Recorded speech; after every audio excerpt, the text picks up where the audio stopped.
The Marcia Weekes Show. It's the Marcia Weekes Show. From Barbados to Africa, voices unite. Educate minds, elevate sight. It's the Marcia Weekes Show. It's the Marcia Weekes Show. From Barbados to Africa, voices unite. Educate minds, elevate. I can't hear you. It's the Marcia Weekes Show. Talk truth, build roots, stories unfold. Motivate change, mobilize is the mode. That's the MR code. Hey! We growing, we know it.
Good evening, ladies and gentlemen. Good evening, boys and girls. How are we doing tonight? Good evening, everybody. Welcome to the Marcia Weekes Show. We are coming to you live from Barbados, and I have in my hand, what's this? This is a national flag of Barbados flowing in the wind. This year, we're celebrating 60 years of independence. 60. Not 6 days, 60. This is a whole big person. You hear what I tell you? 60 years of independence. That is awesome. That is awesome. Congratulations, Barbados. And you just heard the national anthem of Barbados. And tonight, guys, from this very beautiful place, we have a very, very, very interesting program lined up for you. And I know right now, I mean, oh Lord, I tell you, I can't tell you all the names they've called me online for this picture. You see this picture here? The forked tongue, 2 mouths, huh? 2 mouths, 2 messages. 2 mouths, 2 messages, 1 prime minister.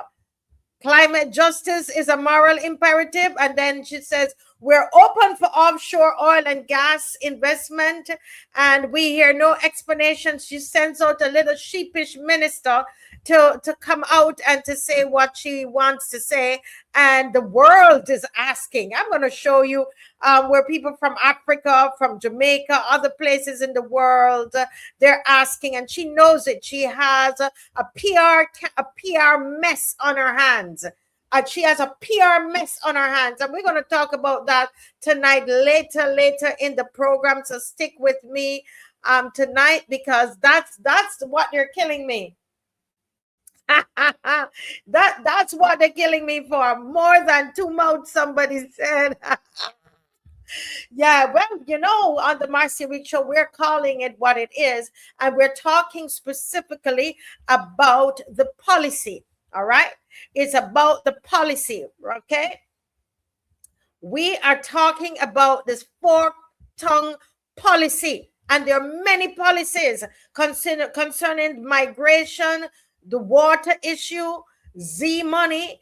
I mean, so many, and we're going to outline them all to you.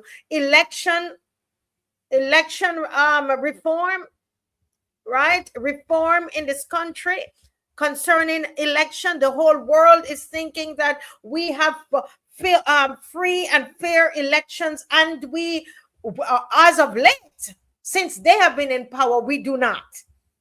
Again, it's if you're watching from another country and you're wondering why are they calling this woman this woman's government forked tongue. Well, we can tell you tonight, you're going to hear what is happening in Barbados. Why we're telling you this is she is flying one flag outside of Barbados, about Barbados. Well, when she's in Barbados, her government behaves completely different. Two different messages is what is, yes. The picture got Facebook in an uproar, and they're sending me back to Jamaica again. Oh my God. Yes. So tonight, we're going to have with us Stephen Strickland. He's going to be on with us tonight at 7:30, and he's going to talk about pensions and the migration issue, the migration problem that we are facing. Again, forked tongue policy. They tell us one thing before they get into power. Here we are. Mayor Cares, that was it. That was the foundation of the policy, wasn't it? She's now in office, and I'm telling you, we, the people here, they can't find any jobs, but they are selling Barbados overseas. Okay, and telling people all about these jobs that are here, where Barbadians are here suffering. If you're watching from another country, listen to what we are telling you in Barbados. There are two different messages. Two different messages that is happening. And we're going to talk about that. We're going to talk about Z money.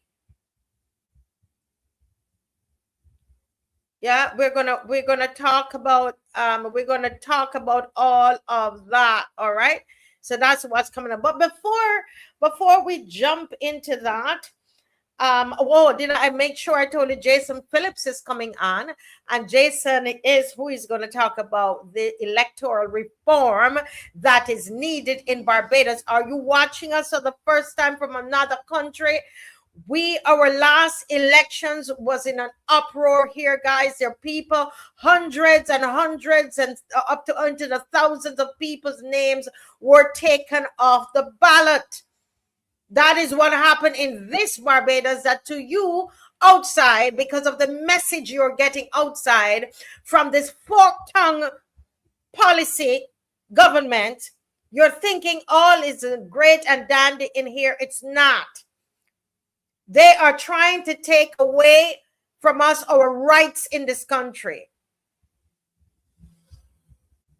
And let me tell you, if they think that they're going to send out a little minister to speak about this oil, I call it as a crisis that you have, then you have another guest coming, because people they're latching onto it, and they're seeing the two tongue, and they're seeing the two messages. They're seeing it for what it is.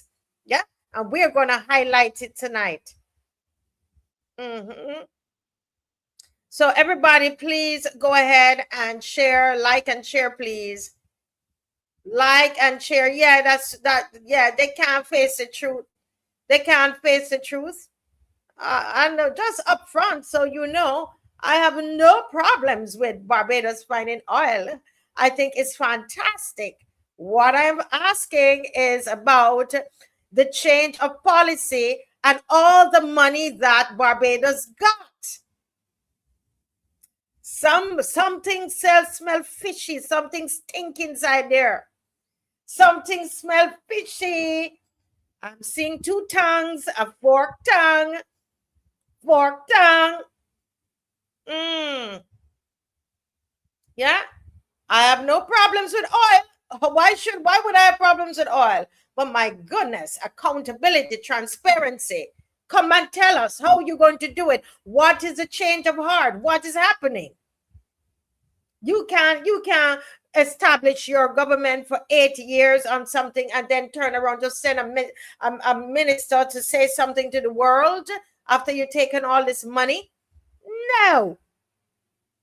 We are going to say, I'm not that I believe, I'm not even a big climate change, you know, I'm not really big on that. Yes, I know the climate changes, the environment, things happening, but I'm not a big person on that. So I'm not one of those trying to, you know, all I'm saying is that you made such a change, right? So I just want to say that in the upfront and so we are going to talk about that later in the program. All right, but we have a packed program for you.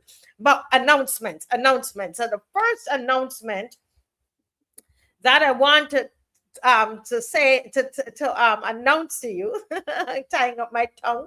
I hope I don't have no forked tongue tonight. I have one tongue.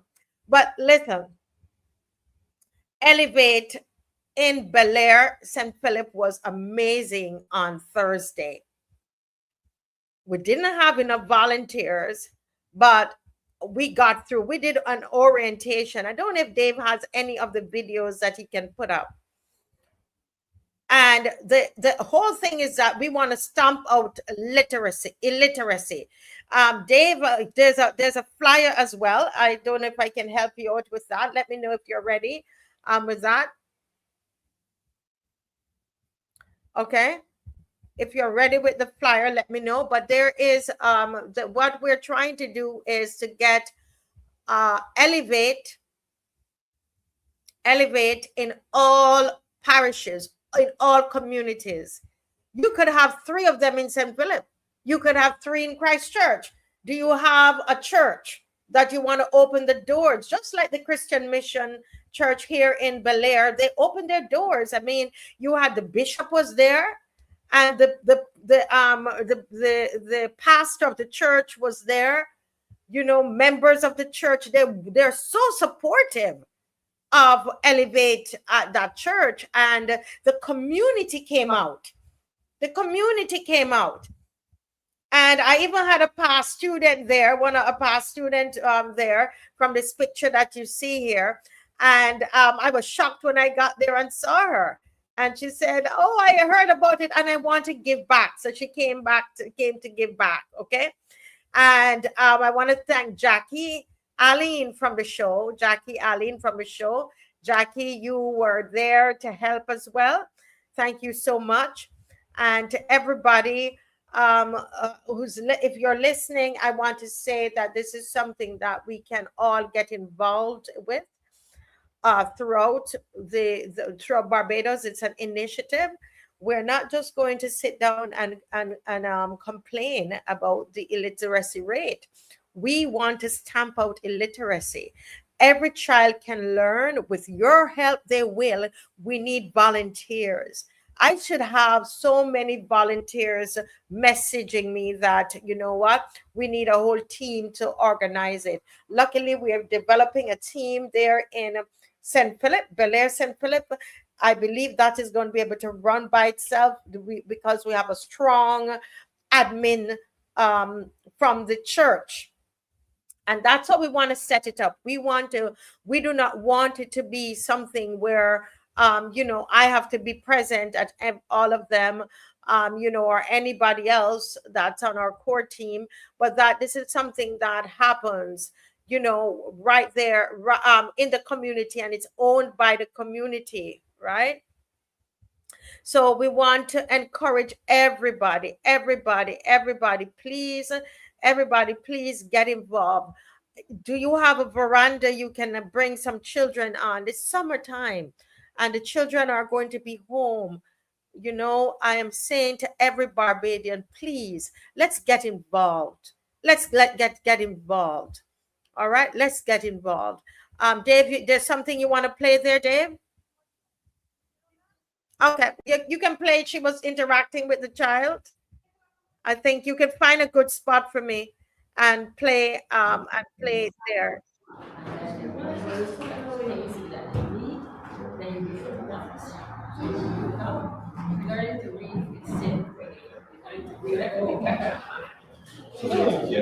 Right, so you'll be talk. You want to be talking to her? Because she just looks at the things. You want to see what she's doing? Yeah, we're not hearing. For some reason, we're not hearing what she's saying. She was encouraging the little girl.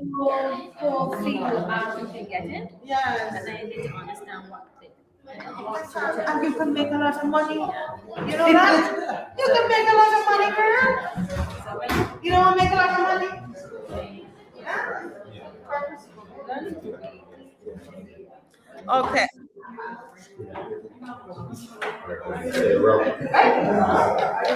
Yes. And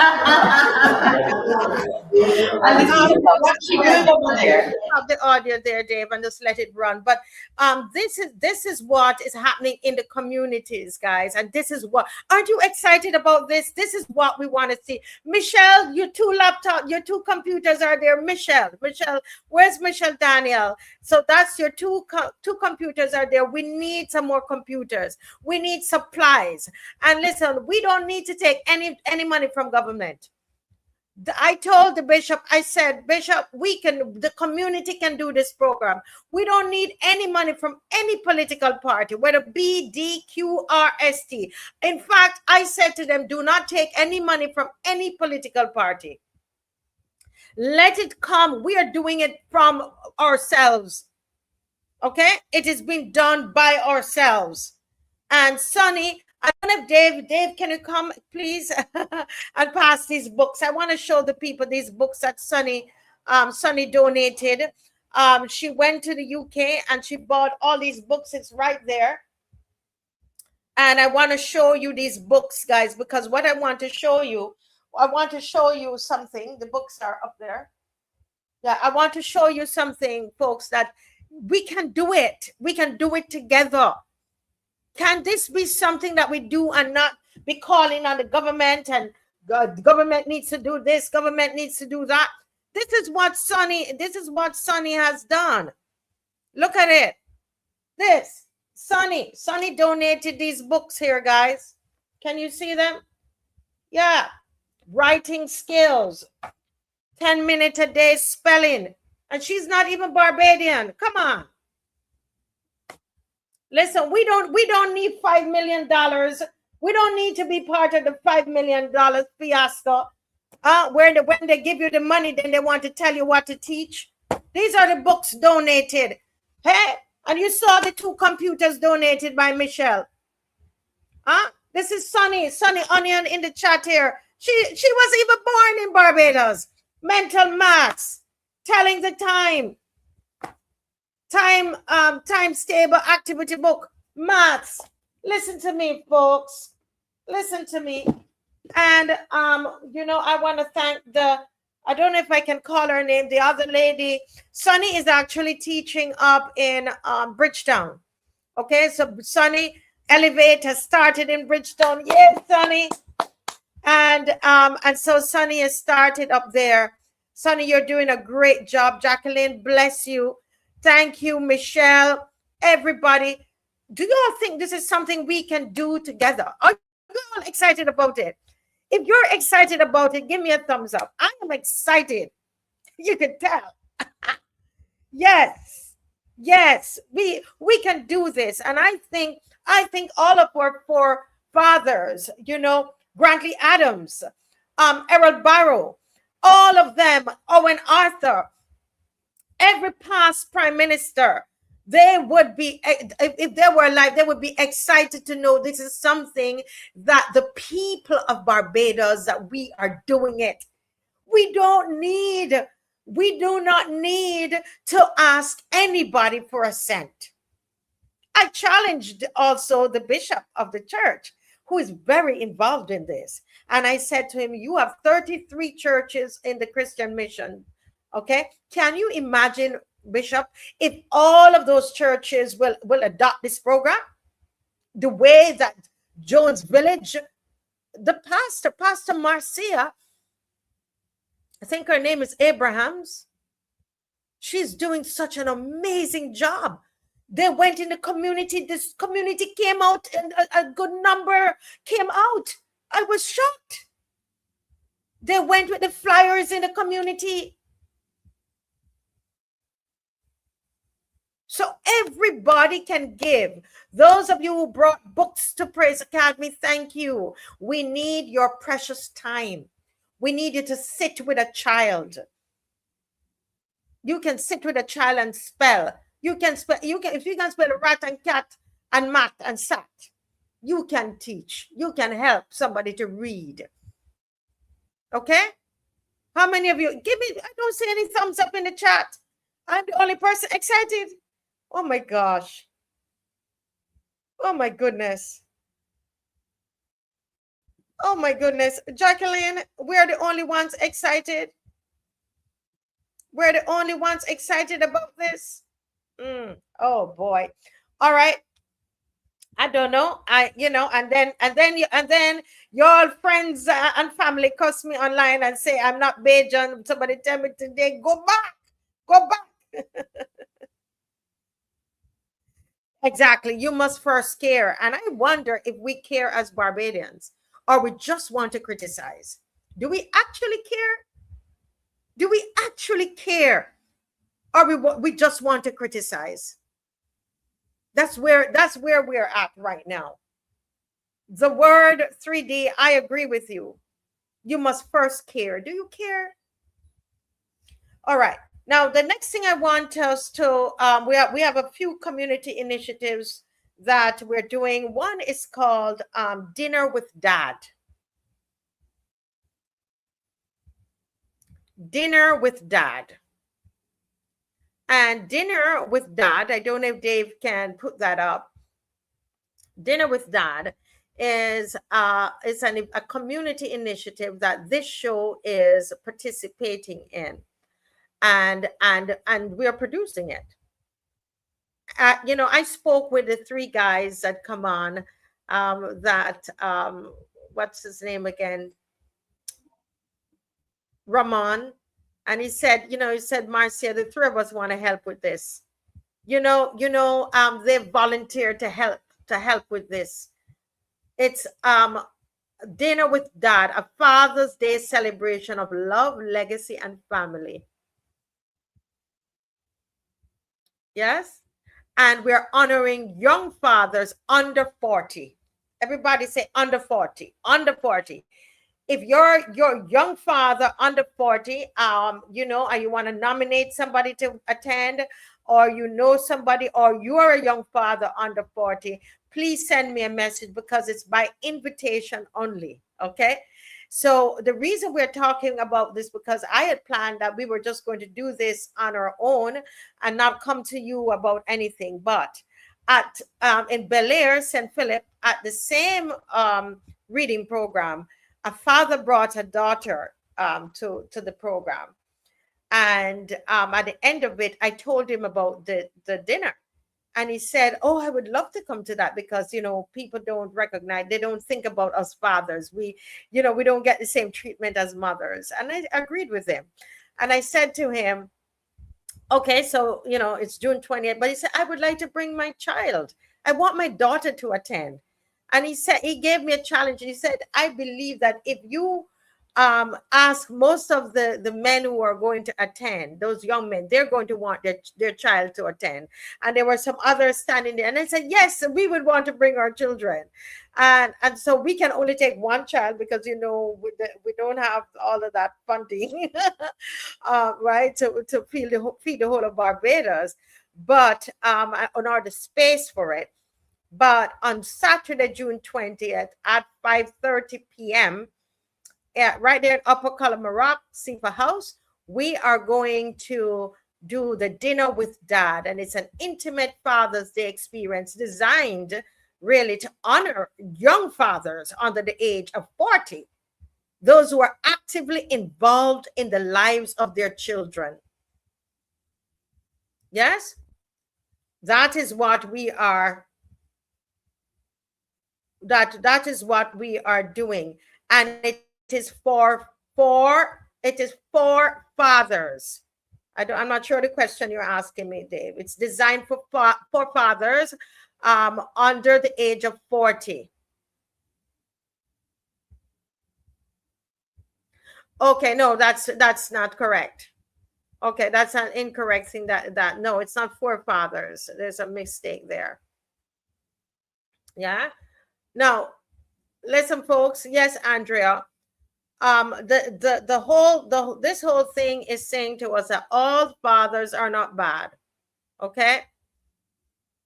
We're going to honor young fathers, making a positive impact, encourage responsible fatherhood, strengthen family relationships, promote positive family values, create uplifting and inspirational content for social media, because a lot of what we see out there of fathers is negative.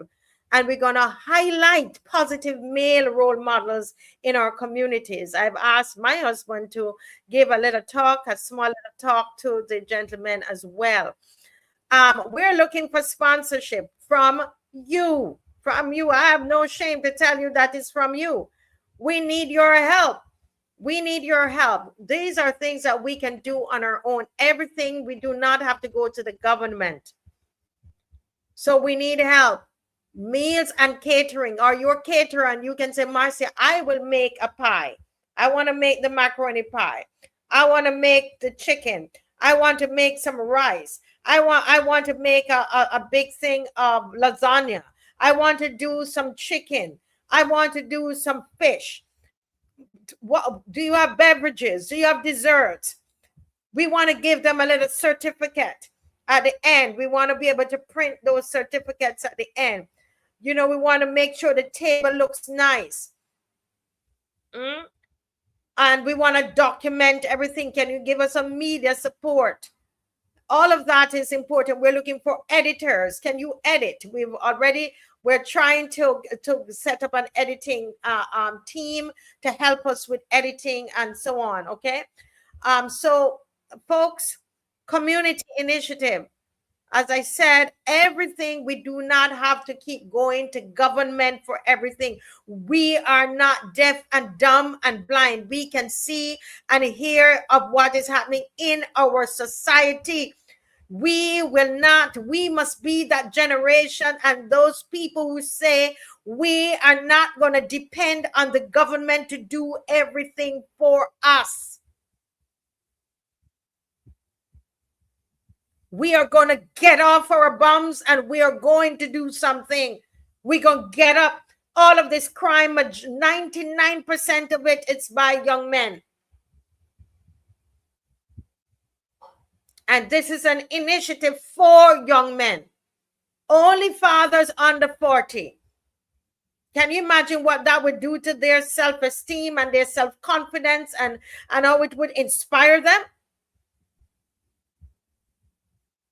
Yes, very important. Okay. So folks, again, any help, any support, Dave, just highlight as Stephen, I see Mrs. Strickland is coming in. Let me just invite him in. Good night, Mrs. Strickland. Good night, Marcia. Good night to those on the Marcia Weekes Show, loyal opposition. A blessed Sunday afternoon to you. Yes, sir. It is good to see, and you're a good, strong man, and we're happy. Yes, because you stand up for the people, you educate the people, and you're not being paid for it. And government is not enabling you to do that. You get out of your own free will, and you do that, and that's what we're trying to do here, Mr. Strickland, with our young fathers under 40. Okay. The day before Father's Day, we're having a dinner with Dad, a Father's Day celebration. And it's an initiative of this show, a community initiative, because we've made up our minds that we're not just going to complain and criticize. We're going to offer up our hands and our hearts and our minds, and we're going to help to build Barbados. Yes. Well, welcome again, Mrs. Strickland. I know Thank you that very much. you You have a know, lot to share. Yeah. only because I am really appreciative of this initiative, because even though I'm not under 40, I have always tried to make myself available to especially Sunday school, vacation Bible school. And only last Friday night, and for the last couple of Friday nights, actually, I go over to the church to meet with the youth. And I am so grateful that there are more boys, more teenage boys, young men than there are girls. And Really? it's a case, yes, and it's a case where actually there are three Guyanese young men, well, from Guyanese parentage, me put it that way. And one by one, they invited each other, so that, once we create an environment for young men where the positivity is presented, they will gravitate. But it will require, some of us as older ones to, commit ourselves to it. And therefore, as Jesus said, we are fishers of men. That's Yes. that's the way how we believe that we're gonna be able to catch our men, by presenting a better alternative. And once we provide a better alternative, I'm certain I have seen where it works. You want what I'm saying? It's not that difficult, but it means that someone has to put in something. And I'm grateful for what you are putting in now with this initiative to touch the lives of young men. Yes, sir. Thank you so much. Very well said. You're just full of such wisdom. Okay, thanks. Dave said to me, Dave only said to me this morning, he said, Mrs. Strickland has so much more to say than just pensions. And not the pensions, not important. It's important. And NIS, very, very important. But we have recognized the depths of your offering, really. But let me Thank not take you. much of your time, because we are on a strict time, and I know that Okay, people want me to talk about the fork tongue policy. So let me get out of the way and allow you to go right ahead and jump into your topic. So go right ahead. Thank you so much for okay, joining. okay. Thanks. Based on what you would have shared with me, um, right now in Barbados, with the employment environment, is a situation that we really have to stop and examine what is happening, because more and more individuals are being sidelined, one, by the immigration situation that we have. We are having more and more non-nationals on our shores, and they are occupying a lot of areas of employment, which is posing a problem for some of our local, especially men, especially men. Mm, Yes, females, but especially men. And these are the ones that I'm not finding an excuse for our men, because I yes. believe that there are opportunities for men. But unfortunately, the environment that has been created is that those in the employment area are favoring maybe non-nationals, because in many cases they are not paying national insurance for them. And for the employer, for that business person, that's a 13% um, overhead of national insurance, which they have to pay for employees. I observed the Hotel Royalton that was just opened recently, and that's in Trent St. James, which I pass regular. And I can tell you that when you pass there, you were hardly seeing a black Barbadian working. Wow. Good night. Okay. You were hardly seeing a black Barbadian working. There were majority Chinese. There were also a lot of Colombians and other South American individuals. Yes. So that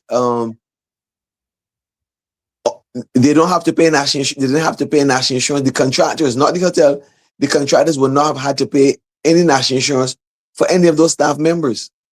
And this is even when I look at the one that is in St. Peter, obviously Port Ferdinand. It's another large hotel which is being constructed. That again, when I pass there, they're majority non-nationals. So we have to really be conscious of the fact that, one, with lack of unemployment and underemployment, because one of the things that is present is not just unemployment, it is underemployment. Okay. Mm-hmm. And for many years, that has been plaguing Barbadians, that there is underemployment, you want what I'm saying? So that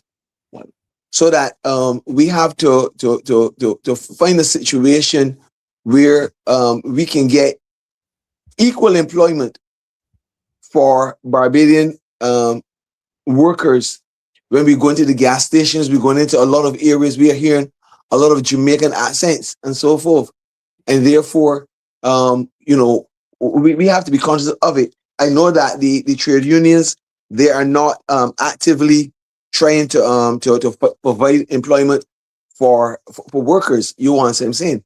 And therefore, I don't know what's gonna happen. And with the opportunity now for non-nationals to gain citizenship so easily, we are on a path that I think is going to be dangerous for us, Marcia. Okay. Mm-hmm. Now, self-employed, yes. Individuals can be self-employed, but based on right now, you have to be paying $1,200 a year, $100 a month in contributions. To have 52 contributions is extremely difficult for many self-employed persons in Barbados. Mm-hmm. I'm not talking about those who are in well-established areas of employment. I'm talking about those who are just vendors, just small individuals who are sometimes barely eking out an existence, to then have to pay $1,200 per year to have 52 contributions. I think from 2024, it has put a lot of self-employed people out of the sphere. National Insurance has a section which deals with self-employed persons, and just recently I would have heard an officer there speaking about the number of persons that they have registered. What I would want to find out is how many of those persons who have been registered are actually paying self-employed contributions. Mm-hmm. And I'm not convinced that the majority of them are paying self-employed contributions. Yes, there was a launch just recently whereby you can make those payments online and so forth, but you have to have money to make the payments online. Okay? And based on being on the ground, I don't think a lot of self-employed persons are more, that number are no paying contributions. They're registering, but that's it. Because I know some of these self-employed persons that are, I think, that are being registered and so forth, whether it be fishermen. And so a fisherman is a seasonal, is very seasonal. So when you are looking at a fisherman, his season is about, say, 4 or 5 months. You want what I'm saying? And then sometimes not being able to earn the kind of money, because let's face it, the fuel tax on fuel for a fisherman is a very heavy overhead. You see, Marcy? So there are those aspects that I think are critical, and I'm not hearing anyone really coming out and speaking frank and honest about, the self-employed people, how it's affecting them. I'm not hearing any of them coming out, other than There was a gentleman from the Builders and Contractors, I think, Association, where he said that they're not getting very much work. They're barely getting what is left back. So the whole thing, I think we need some person or persons to come out and really articulate the difficulties that are being experienced by several people in Barbados. Yeah, wow. Okay. Now, and that's why on the same topic of self-employment, a lot of Barbadians, and I must say this, a lot of Barbadians who are reaching pensionable age at present, they do not have the number of contributions for one reason or the other because they were self-employed. Now, a non-contributory pension is not an automatic rate because you're a Barbadian citizen. And I really want Barbadians to share this information because right now there are many persons who are opting not to pay because, like someone who was on the show and the last time I was there, he was saying that he preferred to pay his own insurance. I was able to share that unfortunate insurances like Clico folded up. So when you're saying that you're going to pay your own insurance and it folds up, where do you stand? The question also, can that pension sustain you? Can you sustain paying those private premiums for the entire period up to pensionable age as against paying self-employed contributions? So once you reach pensionable age and you do not qualify for a contributory pension, when you apply for a non-contributory, there is an automatic interview process. And the person who interviews that individual, one of the first questions that are going to be asked is whether what were you doing during the period is 16 to 67. Okay, you need at least 580 contributions at present, which is going to 750. It's going to be extremely difficult, almost impossible, to convince that officer that you were not working during that period of time for at least 15 years. So there are many individuals who are not receiving a pension in Barbados simply because they chose not to pay contribution as a self-employed person, and now at pensionable age, they are now out to sea not having a pension altogether.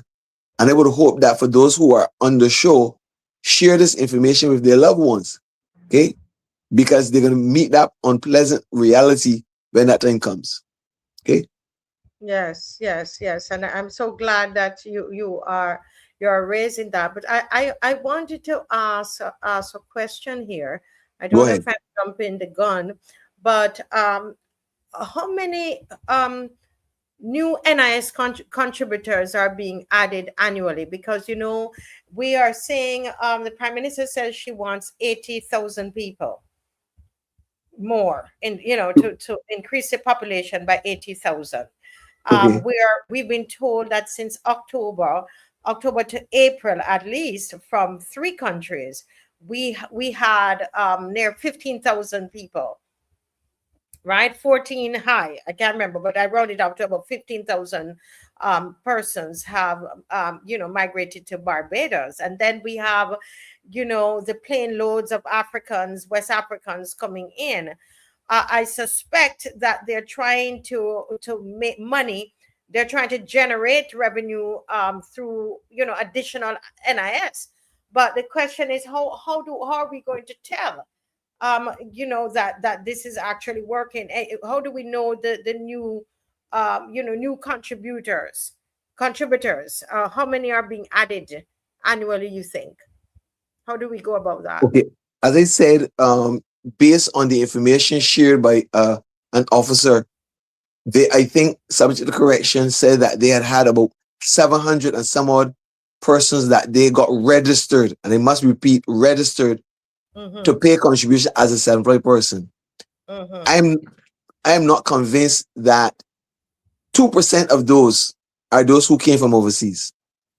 I don't think 2% are those who came from overseas.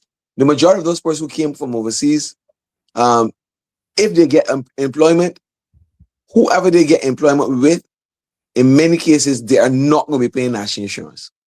They're not going to be paying national insurance. Why do you say that? Why do you think they're not going to? Because, as I said to you, okay, the employee pay 11.25% in contributions. Okay, Mm-hmm. the employer pay 13%. Now, while the employee can benefit from sickness and all of the benefits and so forth, Mm-hmm. there is no benefit to the employer Ah, uh-huh. of that Okay. 13%. Okay, Right. now, so if um, those individuals present themselves for employment and they're trying to find a place in Barbados, um, national insurance is not going to be high on their agenda. Those persons seeking employment. So the employer, and this is not something new.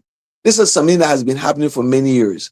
That individuals, employers out there have forced persons to be self-employed. And it's now 4 times as far as I believe, times the number. So a person steps off a plane from Africa, from Jamaica, from wherever else. Can they really argue to have national insurance paid by the employer when a Barbadian working could not get the same employer to pay national insurance for them? Mm. It's almost impossible. So yes, you are speaking about the numbers that are coming in and so forth, but I don't see where a small percentage of those are that the employer is paying contributions for them. Okay, if you have to go on construction sites in Barbados today, you had to ask those workers, "Are you paying national insurance?" None of the Chinese pay national insurance. That's a fact, because from way back when the gymnasium was built, there was some kind of arrangement between national insurance and income tax where Chinese do not pay national insurance. So that's not a discussion. Chinese do not pay Somebody's national insurance. actually saying something here. Sorry to interrupt you, but Go ahead. somebody's saying here if persons are working as contractors, they do not contribute to NIS. They're agreeing with you. They're saying most foreigners do not pay NIS. They are employed as subcontractors. Wow. So they, right, I see what you're saying, right? And Right. then they're not going to pay it. Precisely. You want what I'm Wow. saying? As I said, I have a long history experience with this whole matter going back with all the large construction firms for many years. Then Yes. it was Jada, and what all the others. They had a long history of um, not taking nationals from South Saudi who were not subcontractors. You want what I'm saying? Just that there was that persons came to work and they refused to pay. Okay, and if government is still doing it, if government has individuals working in the botanical gardens and other places and they're not paying national insurance, and this is a fact. Okay, they're persons who are employed and they're saying that they're self-employed, but they cannot be self-employed Yeah. under the arrangement that exists. So if government is still guilty in some cases, can they put any pressure on an employer who you want to be able to boast that they are? Because, okay, we hear that a hotel is going to be built and they're going to provide 13,000 jobs or 1,300 jobs. How many of those jobs Barbadians are going to get? When you're bringing individuals, I tell you, when I was passing Royalton in St. James on mornings, if you see the number of cars and persons not looking at you or I walking over those cars around 7 o'clock on mornings, walking to that hotel, because I would be on the road at that time on mornings, some mornings. I'm telling you, they are not Barbadians, and when you look at them, they're South Americans. You want what I'm saying? Okay, I'm not saying that Barbadians have the same skills that they have. I am not in a position to know that. But what I do know is, with these numbers that you've mentioned that are coming in, very few of them are paying national insurance, and by extension, they're not paying income tax neither. They're not paying income tax either. So the treasury, which is bolstered by the income tax, we are losing out on the income tax being paid because those persons are working for over $25,000 a year, which means that they are eligible to be paying income tax. With national insurance, you have to be working for $21 per week as an employee to pay national insurance. So all these individuals who are not self-employed, okay, and under the arrangement, they are employed because they're told when to come to work. They're off given 1 hour of lunch, and they're told when to leave. They cannot be self-employed because all those areas are covered. Covered. Okay, So yeah, it's again, you're not saying, tonight we're talking about this fork tongue policy. You're talking to two sides of your mouth, right? Because we're told that, you know, the increase in population, that it is going to help the economy.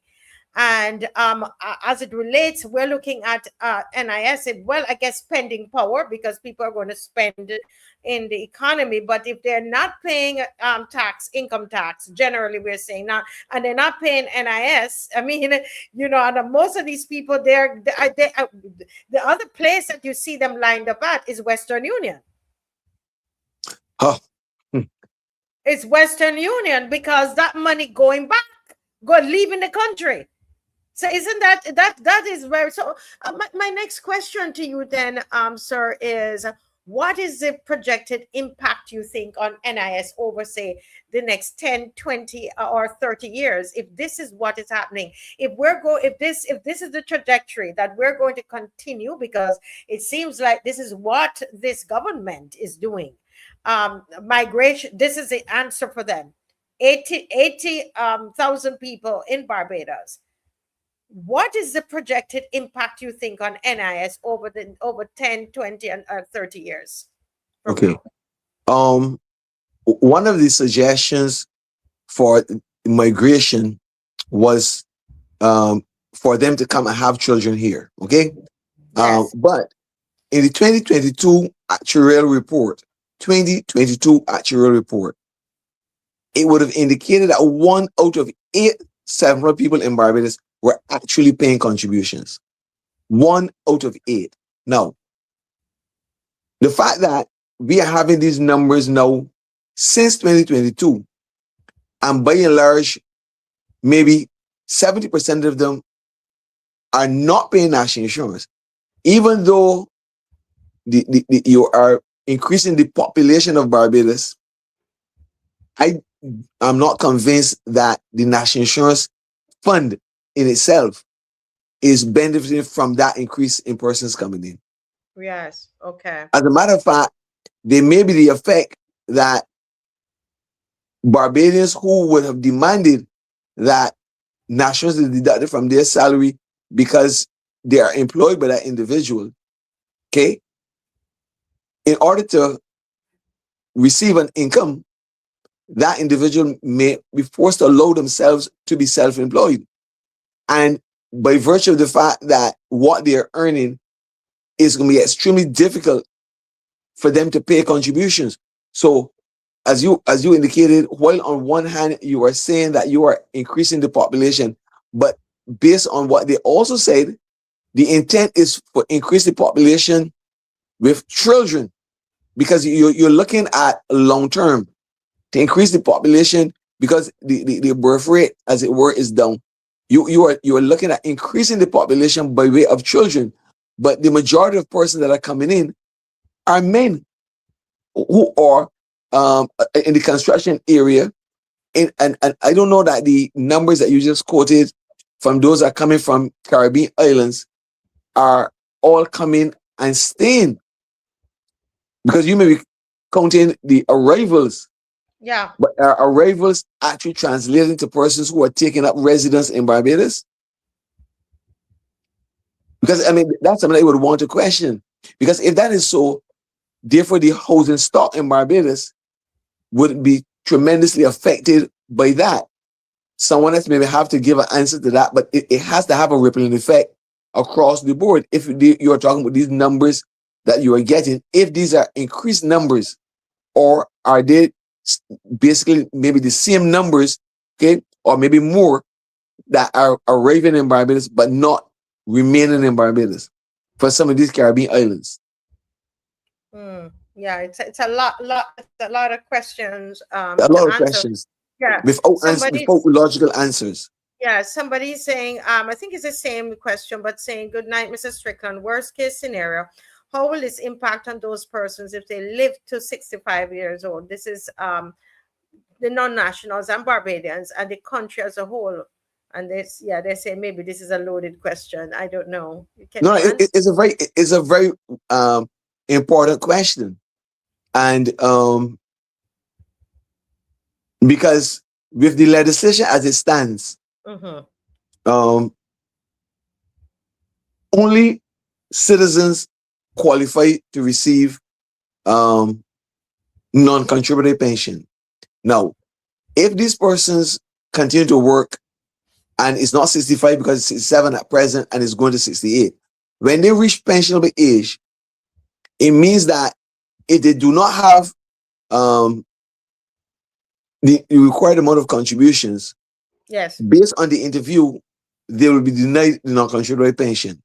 Now, if what you are saying is correct, whereby Western Union, they're lining up at Western Union and sending their resources out of Barbados, the question is, if at that point in their life, will they be returning to their island of birth? And I'm not convinced of that. I'm not convinced that those persons will end up going back home, because they might have had children, they might have had whatever in Barbados, and they may be lulled into the belief that because they were welcome to come and take up residence, that like many Barbadians believe that at pensionable age, even when they become a citizen, that they will automatically come qualify for non-contributory pension. And that is not true.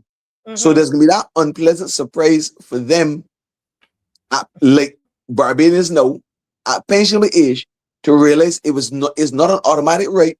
And therefore, if as a Barbadian you have relatives here who may still be willing to support you, if there are those who down the road send their monies out of the island and then are returning and remaining here, I don't know how that's going to play out for them. Okay, but I can tell you that many Guyanese, many Vincentians, many Solutions who came here many years ago, like Barbadians who went to New York and wherever else, and have not returned, many of them will not be returning to their country of birth, especially when maybe the conditions of living in Barbados is better than where they came from. No one's gonna, hardly anybody's gonna know them. But if they reach pensionable age and they're going back home, a younger generation will not know them. So that's the same thing that's going to happen. So we are setting ourselves up for some unfortunate situations down the road with this sense of entitlement or sense of whatever else. Yes, you know, and that's what we're identifying, all of these contradictions with this government, and that's what this show is all about, particularly tonight, because that is why the people who I don't know if you heard the ads that they are the promotion and the sales pitch for Barbados in West Africa. You would think this is paradise. You think they're coming to heaven, Pastor. Marcia, I saw that video, and at first I was a bit confused, honest, because I did not realize that this was a travel agent, as it were. Because that's why I saw him as a travel agent, trying to encourage, Africans to come here to live. And what was being presented, and what was being presented by him, is what is being presented to some extent by this present government. Okay, that if you come here, that we are all Africans and whatever else, and therefore you'll be looked after. So that's the message I believe that this government has presented, and therefore you have facilitated a flight coming to Barbados, and therefore any sensible travel agent will encourage individuals to come here. Now, I would have seen another video where there was this gentleman, and I believe that he's from Africa also, speaking on behalf of a lady who came in on that flight and was misled into all of these things. And now she's here in Barbados and doesn't know where to turn. So that based on what that one video stated, and now this one, a travel agent, a lot of them are coming here believing that Barbados is going to be a paradise for them, and that they're going to be able to easily obtain a Barbadian passport. They can be able to obtain citizenship for their children being born here and so forth. But the stark reality that they're going to have to compete against all and sundry when they get here for a job. For a job, that's it. That's part of the contradiction. Part of what we live here, and we know the realities of here. Exactly. But believe it or not, would you believe the time is up? We are Right. done. 30 minutes. And listen, oh my Lord, so quickly, and so many questions are coming in. So when you come on here, it's never enough time. But it's a I Sunday am night. conscious of that, but we can have it on another occasion because I Yes, believe that the other guests that are coming in, they're the contributions that they make that are equally important. And that's why I'm tremendously impressed by this show. And I will promote it wherever I go because actually had some family members here this evening. You on Simpson? I said to them, I'm going to be on Marcia Weekes Show tonight. So yeah, of course, because she has never heard about the Marcia Weekes Show. So people ask me, how do we find the Marcia Weekes Show? I said, okay, just go online Monday, Wednesday, Fridays, and Sundays. We are on from yes, 7 till 10. You on Simpson? correct, Because we correct. need to help people to understand that this is an educational environment. Yes, there are other areas that of education that are shared, whether it be political, Christian or whatever else. But this is an opportunity for persons to be empowered to make informed decisions. Yes, sir. Well, thank you for that great ad for all of us because you're part of the team. And this was really, really great. Some of the questions I had, I was selfish tonight. I asked my questions, and a lot of you didn't get your questions answered. But he will come back. All right. Thank you all so much for joining. Thank you, Mrs. Strickland, for joining. And I have Jason Phillips, who's waiting right there in the green room. Thank you so much. God bless Thank you you. very much. Welcome, Jason. Yes, God bless. Good evening, Mr. Phillips. Good evening, Marcia Weekes. I'm mimicking you. Yeah, I realize that. I Good realize evening. we have a power packed show tonight, and you are here to talk about electoral reform. A lot of people who are watching from other countries, I know they're logged on tonight because of my thumbnail. Everybody's coming, but a lot of them, they don't realize the challenges that we've had in this country over the last probably 8 years and the last three elections, and especially the very, very last one. And so you have been championing, I am saying you've been championing this cause in calling for electoral reform. And tonight we just want to give the platform to you to continue to educate the people of Barbados. So go right ahead, Jason. Mrs. Weekes, so I just want to thank you so very much for your kind words and for giving me the floor, as it were. I cannot start my program without saying good night to the good people, the wonderful people of St. Peter, and by extension, Barbados. By the way, do you like my new? Yeah, I was saying it looking quite distinguished there. Yeah. Should I develop it a little more, or should I cut it off by next week? Well, you can develop it some more. Let us see a different Jason, and then you cut it. You do a little of everything. You're very naughty. Look, my fellow Barbadians, I am here to discuss electoral reform, not merely as a politician, because I count myself as a politician. Right? A politician is one who influences policy, as far as I'm concerned, whether you are elected or not. But I'm also deeply concerned as a citizen of Barbados about the future of our democracy and our beloved Barbados. There comes a time in every nation when the people must ask themselves a difficult question. Do we still trust the system that governs us? And look, all across Barbados, and believe you me, I get around in rum shops, on verandas, on galleries, in the taxi stand, in oysters in Bridgetown. Ordinary Barbadians are asking the question. They are asking whether power in this country, Barbados, has become too concentrated in the hands of a few people. They are asking whether the office of the Prime Minister has become too powerful. They are asking whether Parliament is functioning independently enough. And these are all pertinent questions.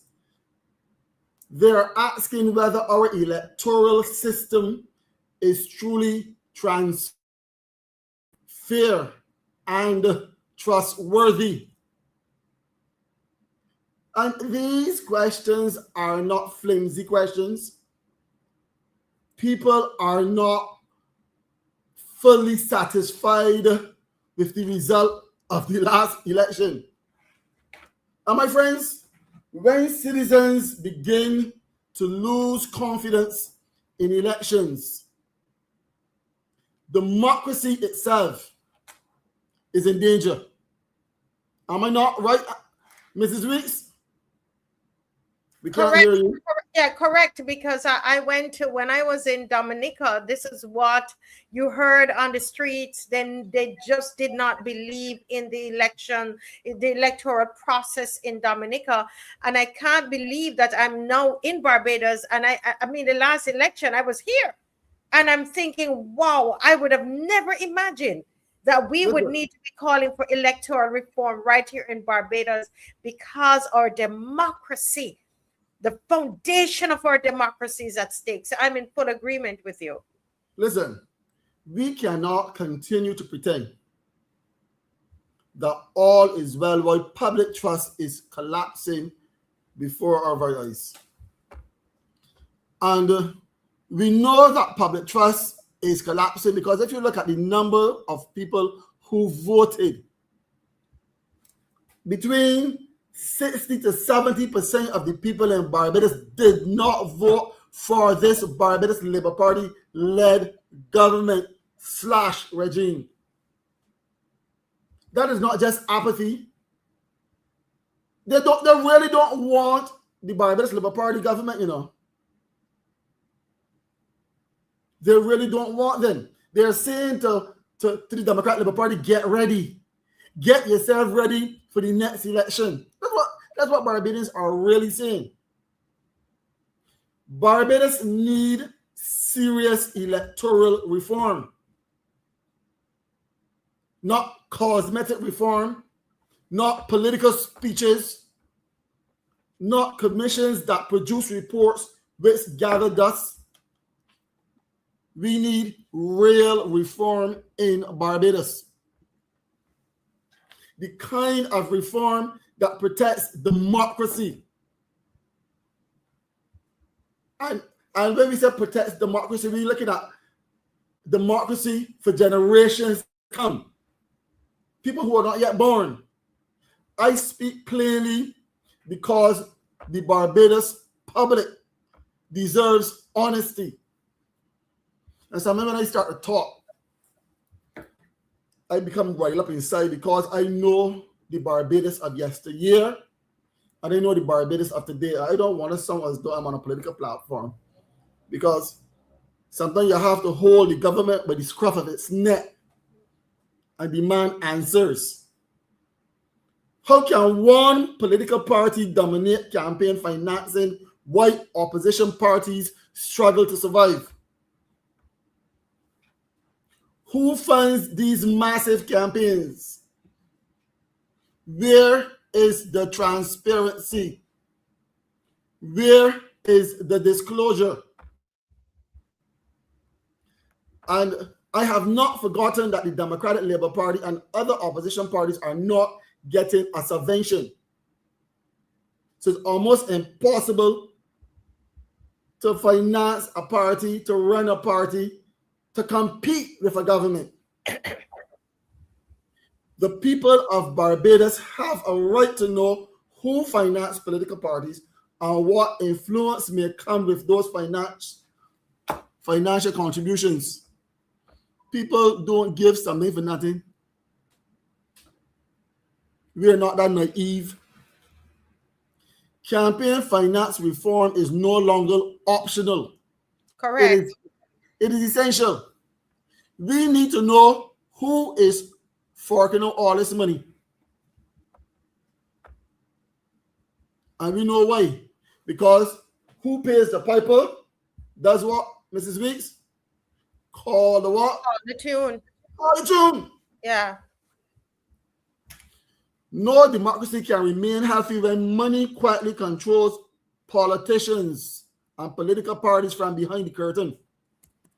There are people who are pumping a lot of money into political organizations. And there's no doubt in my mind that if those people are funding these campaigns, funding these political parties, funding these political organizations, they have tremendous influence. And what is worse, if and when that party wins, the head of the party is now a puppet on a string. Correct. Yep. Look, let us speak honestly about the growing influence of corporations and big business over national decision making. When corporations, and by corporations I mean powerful business, people who want to get things done, they got enormous finance.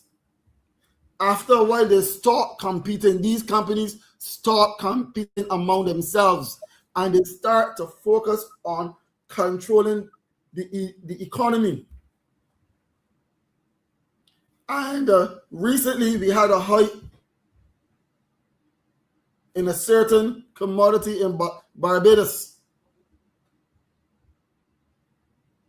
A certain commodity was raised, and we know that when we raise a certain commodity in Barbados, all of the prices begin to rise. Government must look after the people, because when corporations begin to control the system, democracy is weakened. Workers' rights are weakened. Workers begin to suffer. Prices begin to rise. And you can't blame it on the war in Iran. Yeah. You know exactly what I'm talking about, right? Corruption begins to spread throughout the whole economy. Because now, we know that it is now the court has come home to roost, as it were. And I'm choosing my words very carefully, as you can realize. Look, most dangerously of all, governments stop listening to ordinary people, and people begin to serve the interests of these big corporations. Right. Because, so go ahead. Let me ask you a question here, and I'm Ben on behalf of Ben Bowen, and I think you said one of them. What specific reforms are you recommending? And I know your biggest one that you're talking about right now is campaign financing, right? Yes, we need anti-corruption laws that look at campaign financing. We want total. We want total disclosure. We want to know who are the parties financing these campaigns. We want to know how much money is given to any one political campaign, any one political organization, any one political party. How much money is enough money? Is it okay for one company, one establishment to give a political party $1 million, $2 million, $3 million? Well, if that happens, government is going to stop listening to the ordinary Barbadian and start listening to the corporations. They're going to represent the interests of these corporations and not the interests of the very people who elected them to vote. Sorry, to run the government. Right, yes. They're not going to look at the voters anymore. In other words, the voters are not going to become pawns. And that's why we hear stories that people get shirts with things wrapped up inside of them and so on and so forth. We all know what happened in scripture when a certain person sold his birthright. Right? Correct. We don't get so specific. And Ben Bowen is saying that we also need limits. You know, if we're going to have fun, if we're going to have campaign contributions and so on, you must not be able to give them more than $25 or whatever, an entity or whatever. Because we do not want companies controlling elections in Barbados. Then there will be no more democracy. Where there's a lot of money involved in politics, we have no more democracy. Listen, a man by the name of Adam Smith, if I'm correct, a philosopher, he wrote 200 years ago.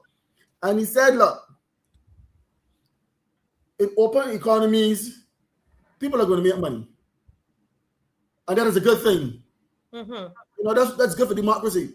But when, and I said it just now, when businesses start competing among themselves and they start to control the economy, he said that obviously things are going to be fixed.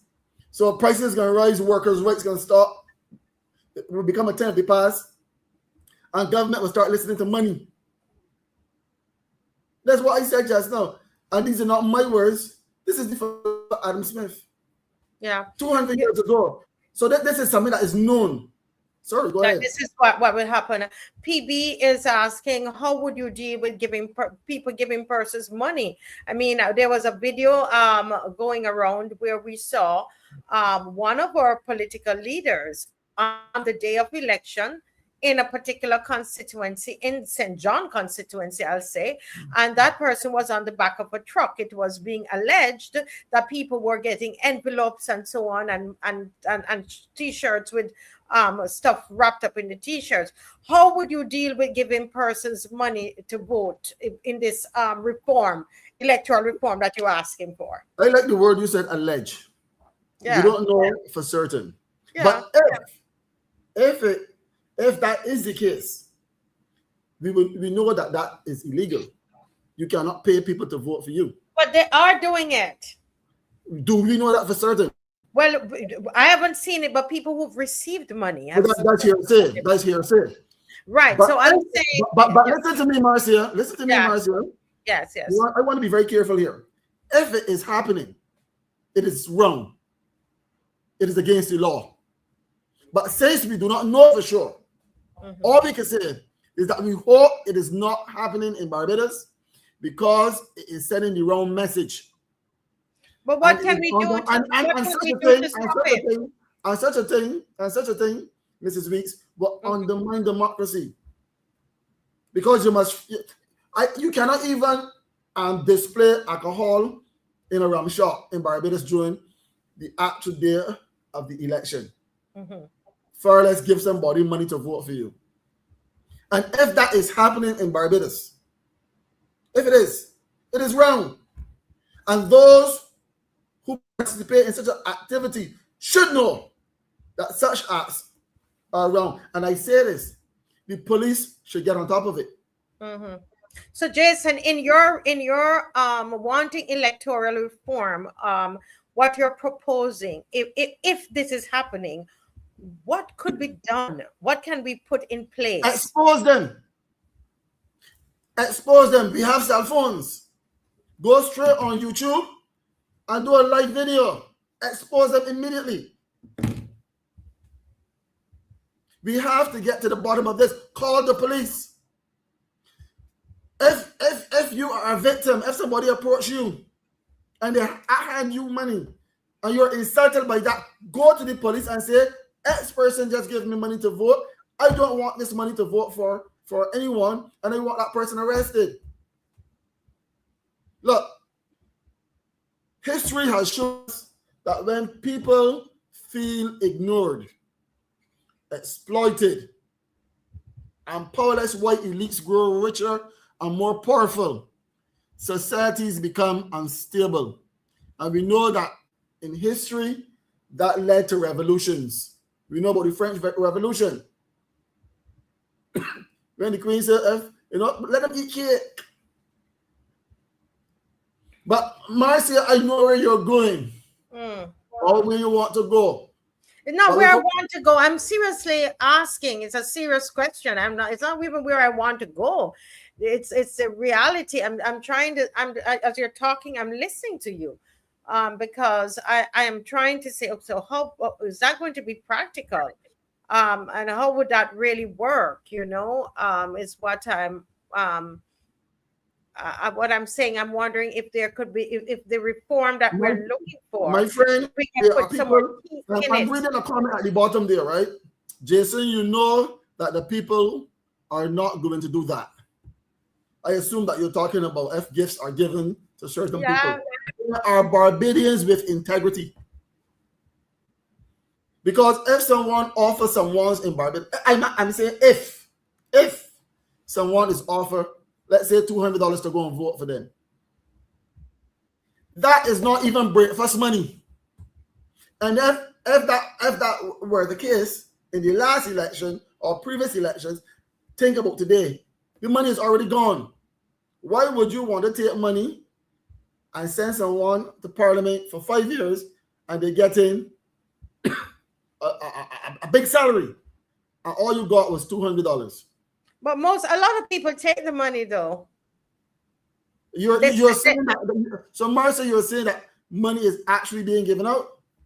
What I'm saying is that that people who've received money, they have told me that they've received money, and they told me that they're not voting, for this particular person because that person didn't give them money. This other person gave them money. Well, look, I have never witnessed it. And all I would say is that we need to strengthen anti-corruption laws. We must protect workers' rights. We must ensure fair competition in the economy among businesses and so on. We must increase transparency in government contracts, political donations, and so on. Because sometimes no one may offer money directly. But they might say, well, if you can, we will give you a contract. So you can't really prove anything per se. They might say, well, if I get this contract, then such and such is the case. I mean, where you cannot prove something, you cannot really make an accusation, because you might then defame the character of certain people. You don't want to do that, right? But I know there are people on their computer or on their television and they're, Jason, you know this is true. I don't know.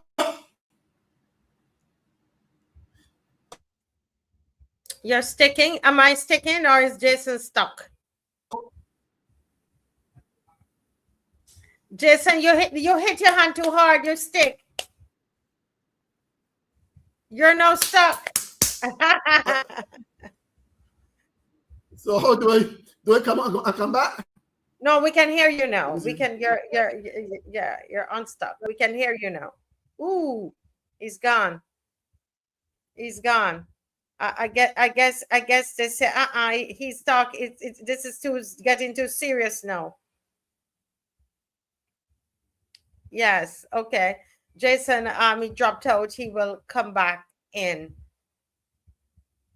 Yeah, he's right here. Am I back there now? Yes, you are. Look, many Barbadians believe that government assistance, opportunities, contracts, and visibility are too often directed towards supporters of one political organization, while opposition supporters are marginalized, victimized, or simply ignored. And that part is true. We can't get rid of it. That perception, whether denied or not, is poisoning national unity. And I'm saying that specifically for the government to hear. A democracy cannot survive if citizens begin to believe that political loyalty determines access to fairness. And then there is the Electoral and Boundaries Commission. Marcia, where you gone? We got to talk about these people. The Constitution. I'm right here. I was just giving you your moment. The Constitution we, intended that we have the 6 electoral minutes and left. 6 minutes left. Look, 6 minutes. Yeah. Look, the Electoral and Boundaries Commission is supposed to be an independent, neutral body. It's supposed to be above politics. You know that? Yes, correct. Because no politician or prime minister can mama guy or should be able to control the Electoral and Boundaries Commission in its work when it comes to election. Right? And and you can show the photo of the guy. I am peeved to know that the list was not ready when the election was called. And furthermore, we know that the integrity of any election is wrapped up in the credibility of the list. If the list is not ready, then we cannot have fair and free elections. And in the last election, the list was not ready. Dead people were still on the voters list. Living, breathing Barbadians could not vote because their names were not on the list. And then, to add insult to injury, the head of the Electoral and Boundaries Commission was given a Senate seat in the upper house. And I said this: if you got a match, you got two teams competing against each other, and then after the match, you see the referee go and hang out with one team. And then it's natural that people are going to begin to question the fairness of the match. In a malice here is simple common sense.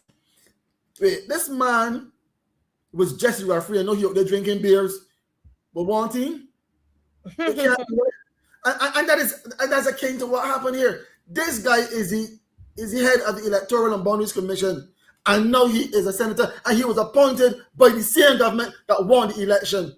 What nonsense are we saying here? He should be made to resign.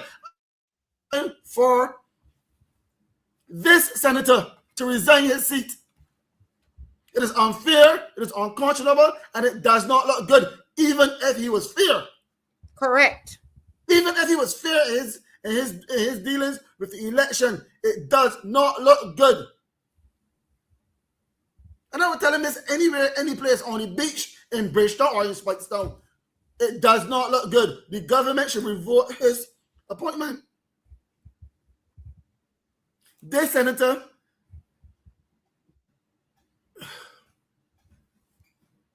let me keep my mouth shut. We are asking for this senator to resign his seat from the upper house of Barbados, from the upper house of the Parliament of Barbados. He should. Because you can never say that you are the head of the independent body that oversees elections.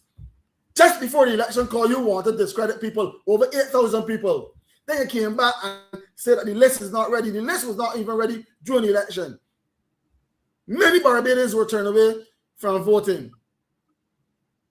And we all know that when there is anything done to suppress the vote in Barbados, and we get very low voters turnout, that one party benefits, and that party is the Barbados Labour Party.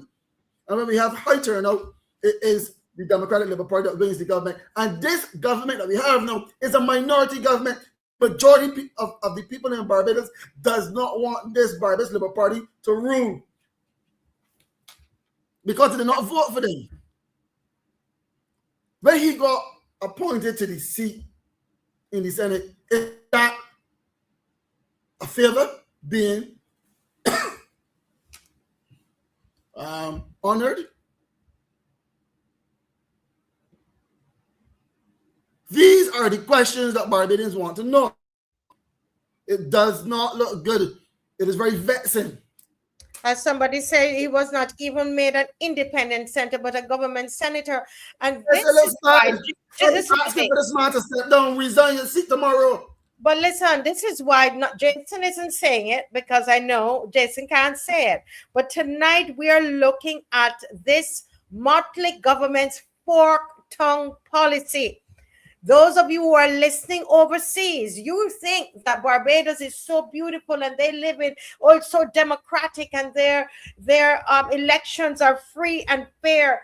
You would have heard, listened tonight, and you heard all that Jason is saying, and everybody, all over 800 people on here tonight, can tell you this is what happened in Barbados, or you could research it yourself and tell me if what our leaders are saying on the world stage is really what is happening in Barbados. That's why I say this government is a fork tongue. I'm saying that. Go ahead, Dave. Go ahead, Jason. The reason why we want the senator to step down tomorrow morning. Oh, yeah, 1 minute. 1 minute. 1 minute, sir. Listen, perception matters in a democracy. Justice must not only be done, it must be seen to be done. And to do such a poor job as the head of the Electoral and Boundaries Commission, that body that manages and oversees elections, the election was not one of the best elections we had. Let me put it like that, right? And there are a lot more I want to talk about tonight, but this time is always short for me. Anyhow, I am very disgusted with him being appointed as a government senator, and I, Jason Phillips, is calling for the senator, the honorable senator, to step down from his seat in the Senate. Yes. Yeah, I agree. And we must continue to push for it. You know, you whatever you prepared, because I know you are a guy, prepare your stuff. We will run with this electoral reform until we will keep it going. All right, and keep the people talking, because we need a lot of people were offended and affected by the last what happened in the last elections, and they need a place to speak about it. So Jason, thank you so much for joining us tonight, and we hope to see you next week Sunday. I just want to apologize to Barbados for getting a little hot and sweaty under the collar. But when I see foolishness happening in Barbados, I have to speak out. Don't apologize. There are many questions that people. But I want to say a pleasant good evening and goodbye to the good people of St. Peter, and by extension, Barbados. Marcia, I love your hairstyle. Thank you so much. Thank you. And I love your distinguished beard. God bless you. Thank you very much. I'm going to cut it off in the morning. I was trying something. All right. Bye-bye. God bless you. Yes. All right. Well, folks, we are hot tonight. We are moving tonight. Great things are happening tonight. You got to like and share. ALWYN BABB is coming on here in 15 minutes, and we going down. We're showing you tonight from the start to the finish about this fork tongue government. Okay, this fork tongue government. They say one thing today, by the next day something else. They told us one thing before they went to the polls, and now we're living in another reality. Fork tongue. Two different messages all the time. There's a message to the international community, and there's a message to us here in Barbados. And I want to talk to you about CARIFESTA. This is another one they want us. I have 10 minutes, and I'm going to go in on this for 10 minutes before Mr. BABB is going to join us at 8:45. Let me go in on this one here, CARIFESTA files. Listen, Dave, bring up that FORKED in Newton. We are staying on this FORKED here because I am telling you, there's a lot of mess inside of this FORKED. This called FORKED. There's a stinking smell coming out of this FORKED, and the smell of it is corruption. Foul doo-doo all over this foul pen. This foul pen stinks. When you're at your home and you know you're passing, when you're driving, you're passing, you're going to smell a stinking scent coming up in your nostrils, and it is the foul doo-doo inside, which is corruption in this foul pen. Okay? Now, folks, stay with us. We're following the money. We have been doing that now for this is now over 8 weeks. And we're telling you we're not going to stop. We are returning to that story that simply refuses to go away. Because it's a story about public money. It's a story about trust. And the word that we like to use on this show all the time, and by the grace of God, we try to live by transparency. And we know this building, look at the building. When you see this building, you're seeing transparency. You can see through it, right? You can see right through this Falco. This is a building, that you can see right through it. You see the wood, you see everything. The only thing transparent about this government is this building. This half-done building.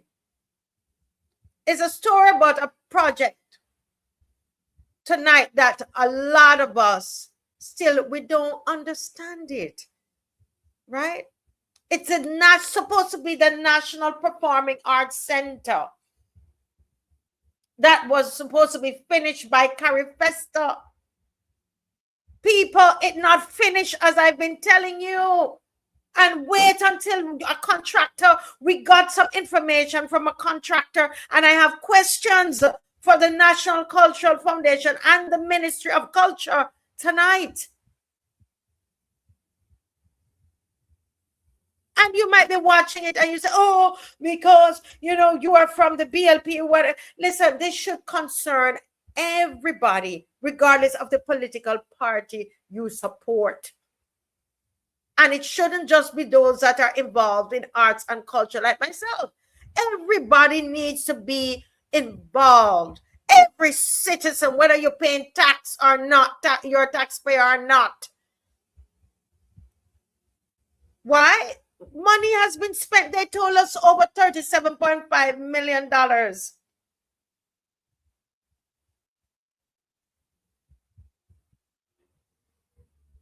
So accountability is not optional, We've been looking for months now on what was promised to us during CARIFESTA, what was delivered and how much was spent. And I am saying, Barbados, get this ingrained in your brain, please. Let it be engraved in your brain. Do not forget this. They want you to forget it. Whether you're from the BLP or DLP, we're talking here about money that has been spent. And we can't see it.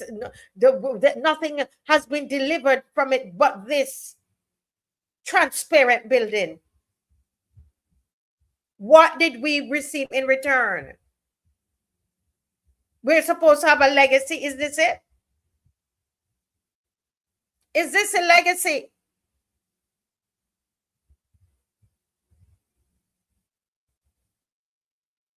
Huh? Is this a legacy that we have?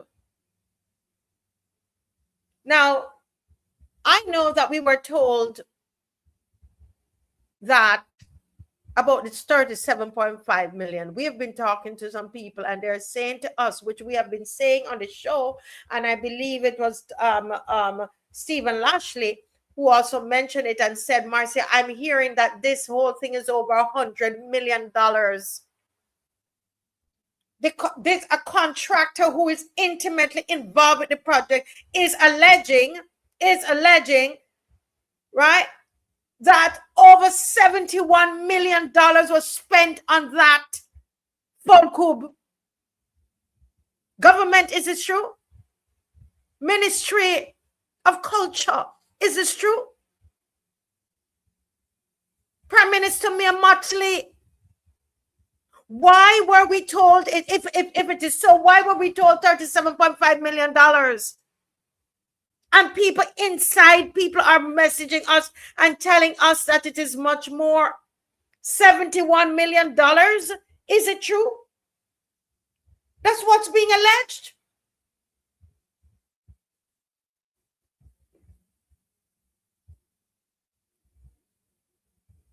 And the person, this person was very upset about it. Did they spend the $71 million on the roads nearby? The drainage, the utilities, the landscaping. What did they spend it on? Because what is a Newton? It doesn't look like $71 million.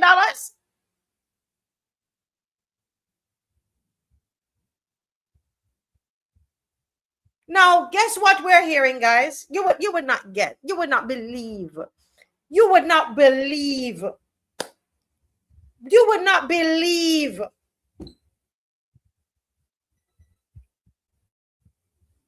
What I'm hearing, guys. And that's why I'm asking. VI said she wouldn't even pay $200 for that, because when rain fall, you're going to get wet. When rain fall, you're going to get wet inside of that. I am telling you, this government fork tongue. They say one thing and they, listen, this timber that they got, remember I showed you that, right? It came from Canada because they wanted it to be environmentally friendly. Remember, we are the climate champions of the world. We are, and our leader is the climate champion of the world. And so we had to import the timber from overseas, from Canada, a special timber, so that it can be environmentally friendly. Remember that?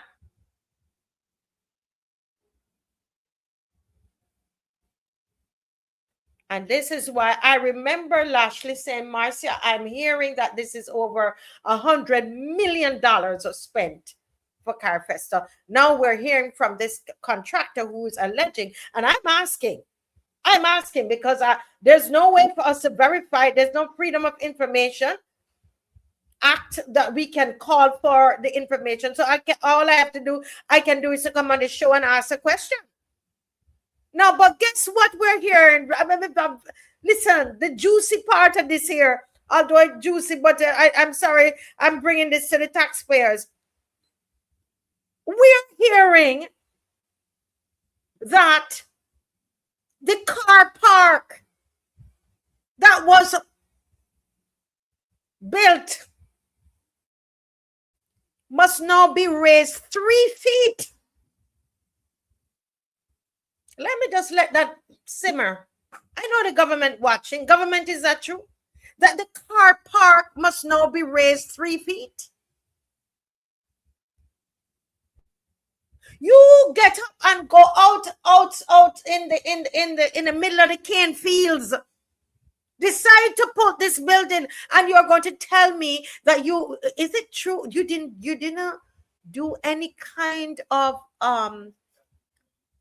any testing or anything for drainage and flooding? What about the water table? Did you do any kind of testing with that? Research about the water table? Was any site engineering done? I'm not into construction, so I don't even know. Am I asking the right question? Did they do any site engineering? Engineers out there, can you help us? We can only ask the questions here. There's no Freedom of Information Act. There's no law for them to give us this information. So we have to come on here and ask this fork-tongue government speaking out of two sides of their mouths. We have to ask them the questions on this show. Are you raised now after building the car park? You now have to go back and dig it up and raise it 3 feet? Why are contractors coming out with this information and telling us?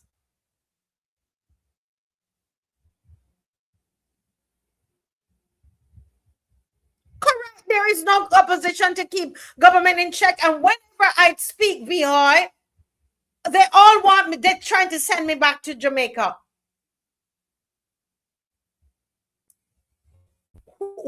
aren't we supposed to ask? We do not have the Freedom of Information Act. We cannot do a FOIA. Okay? We cannot do a FOI here in Barbados. It does not exist.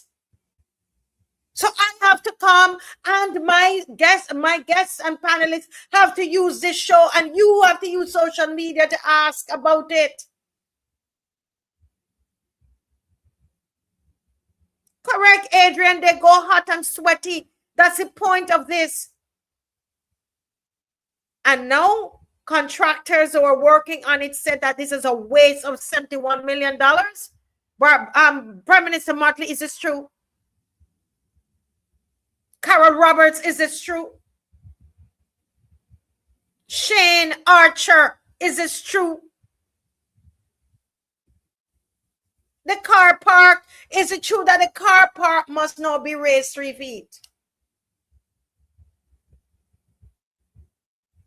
Is it true that parts of this have to be pulled down? This is a serious allegation, you know. Where are the engineering reports?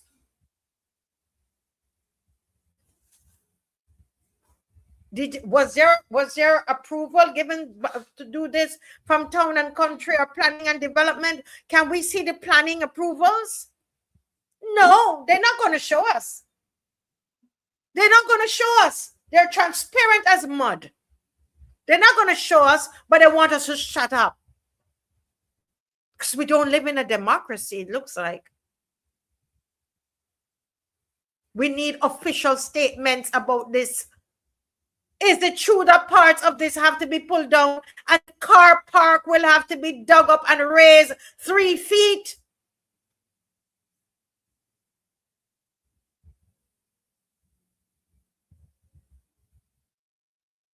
Why was the facility that you boasted would be ready for CARIFESTA wasn't ready for CARIFESTA? What is the final cost of this project?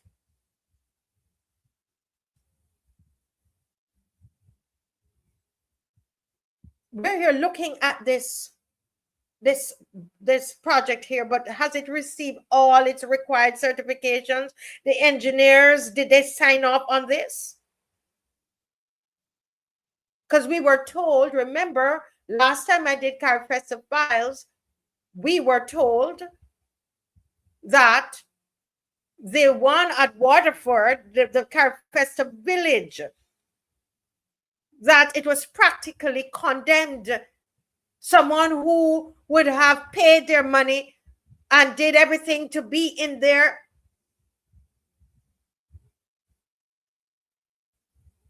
could not use a facility because it's being alleged that the engineers are saying it is not safe.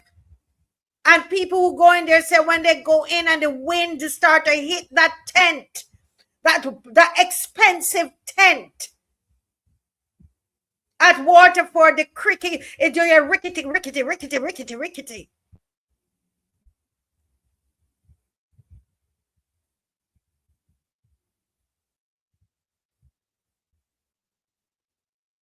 Are there remedial works required on this project?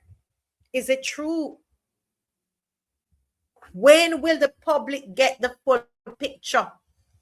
When will the public get the full picture? You all expected us to move on. We are not moving on. Simple.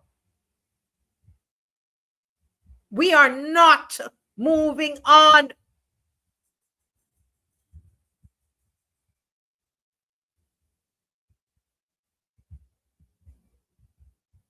Correct, Andrea. The Auditor General don't even exist. Can you imagine? They want to be able to go about their business and nobody ask any questions. No Auditor General, no opposition. Okay? And the media is whatever. Nobody must ask any questions. And so we become enemy number one of the state because we're asking questions? Well, I was sitting at my house when they called me. All that I come on here, we get it from inside. We get it from inside. And I'm sorry, I don't have enough time tonight to go into what is happening there in NCF, because they want a particular head to roll over this. They're trying to pin it on one person. And I told you who it was. I told you who it was. But I don't have all that time. Where is Mr. Where is Mr. BABB? Mr. BABB, you leaving us tonight? You're not joining us?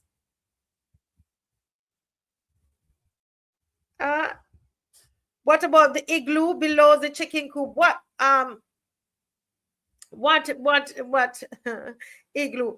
Yeah, I saw this app. Hey, Adrian, we miss you, man. Adrian, we miss you. The Pearly app. What is it? What Pearly app? We're going to the Pearly Gates now. Listen to me. If the government tells you to walk, run. Run for your life. Fork tongue.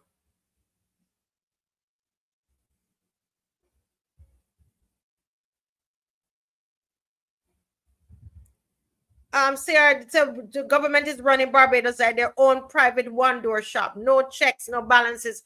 Ask them no question. But that's the government you all voted for.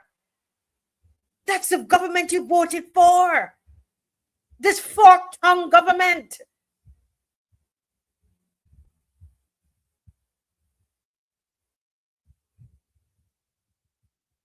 Huh?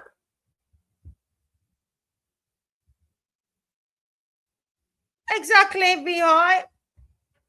We must believe them. In the 8 years, look back and see what they told you. The evening words and the morning words don't come together. And that's what they want to curse me for online, because I'm calling it out. Well, as I wait on Dave, I don't know if you could call for me, Mr. BABB. Mr. BABB, you're leaving me on here by myself tonight? Mr. BABB. All right, let's see if he comes. But we're going to, I'm going to just, I'm going to move on here, guys, because of time. And I advertise, and I don't, I don't want to say I have fork tongue. I say one thing and then I come on here and you expecting something else, and it doesn't happen. So let's go to this oil crisis. Yeah, let's look at this video. Let's look at the video. Yes, Dave. I want to show you a video, because this is how Barbados is. This video is just a few seconds, right? But it is, Dave, it is going to show you the state of Barbados. This is Barbados economy. This is Barbados right now. Okay? Look at what's happening to Barbados. This is how they have us. Play it there. God have mercy upon us.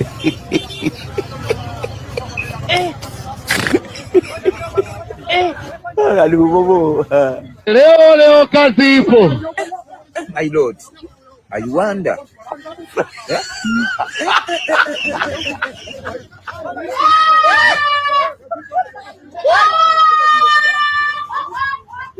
Mama yangu.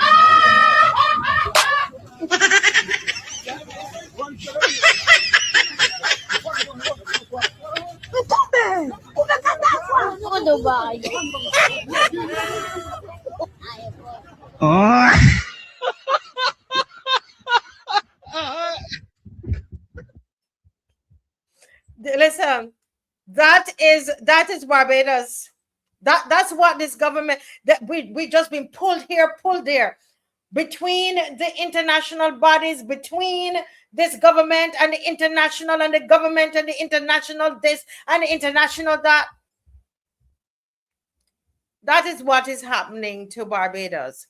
pulled in, and we are the ones we left naked and ashamed, right?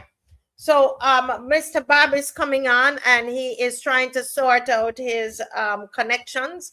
But we're going to jump right in. And the first, I want us to look at a little video here, Dave, from the one with the African young man he's perplexed, because a lot of people from Africa were just so behind the Prime Minister Mottley. They just believed in her. When we traveled Africa, everywhere we went, people, oh, Prime Minister Mottley, Prime Minister Mottley. And, we're trying to, balance things out and say, well, we live there, but, oh, no, we want, she need to rule the whole of Africa. But here's this young man. Dave, I wonder if you can find that video there as we wait on Mr. Bob. Thank you. Go ahead, Dave. Which is located in the Caribbean and is always lecturing the world about becoming more climate resilient, has just discovered that they have around 13 billion barrels of oil and 40 trillion tons of gas sitting in their waters. As of June 2026, they are looking for international companies to start drilling into their waters for the oil and gas, and 19 offshore blocks will be able to do this. The deadline for this is September 2026, and drilling could start in Barbados' waters as early as 2027. But this all depends on negotiations and agreements with these companies. But you know what I find so crazy is Mia Mottley, the Prime Minister of Barbados, has been at the United Nations a lot of the time talking about climate change and going more towards net zero. But she's allowing her government and oil companies to start drilling in their waters. Aren't they thinking about the negative effects this is going to have on the ecosystems in the sea and also on the island of Barbados? And I understand right now across the world, energy prices are really high, but Barbados should have done what China did a while ago. China invested a lot into renewable energy, and that paid off as their investments, because they aren't really suffering with the war which is currently happening in Iran, because as we should know, this is having an effect on the whole entire world. And also Barbados' government said that they are looking for oil companies which are conscious. But how can an oil company be conscious when they are drilling in the waters? It honestly doesn't make any sense. It's just bizarre, to be totally honest with you guys. I just want to hear everyone's thoughts in the comment section down below. And yeah, I'm still shocked just reading all this information about this. Poor child is just shocked. We are shocked as well. And as I said at the start of the show, I said that I'm happy. I'd be happy if they find oil and, when they drill it, if it works out. What I am asking is, this kind of messaging. The messaging was so strong and so powerful. Our Prime Minister received awards. And Dave, there's another video of a gentleman, and this guy from Jamaica, he is a Mia Mottley fan. So when they're trying to persecute me online, they're going to have to deal with this PR problem that they're going to have right across the world. Again, before you start to come at me, I'm not saying that we're not to take advantage of the oil if we have oil. Listen carefully to what I'm saying. My question is, why the hypocrisy? Why, if this is now a change of heart, if you now have a change of heart, why don't you come to the people? Go back and make the speeches. Where are the speeches? You said nothing. Oh, you sent out your little minister. You sent out a little minister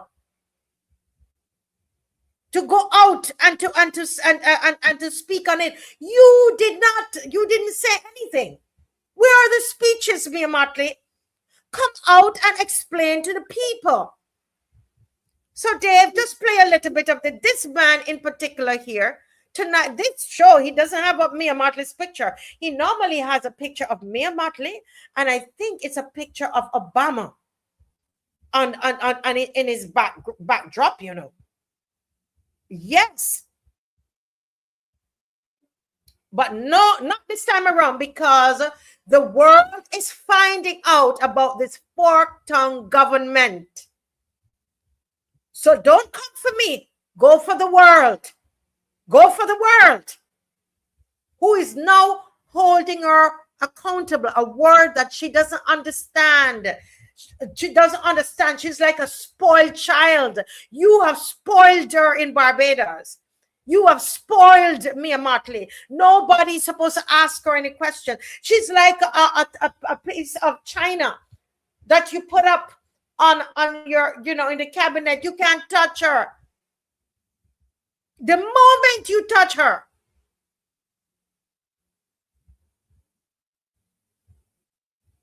it's a problem. But here, this is one of her idols speaking here. Play this for me, Dave. Wherever in the world you're watching us from.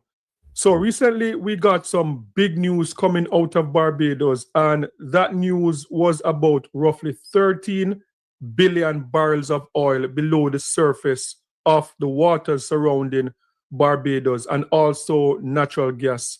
And we saw this report that the government of Barbados, that they are shopping a deal for one of the big oil companies, and they are expected to start drilling oil as soon as sometime around September 2027.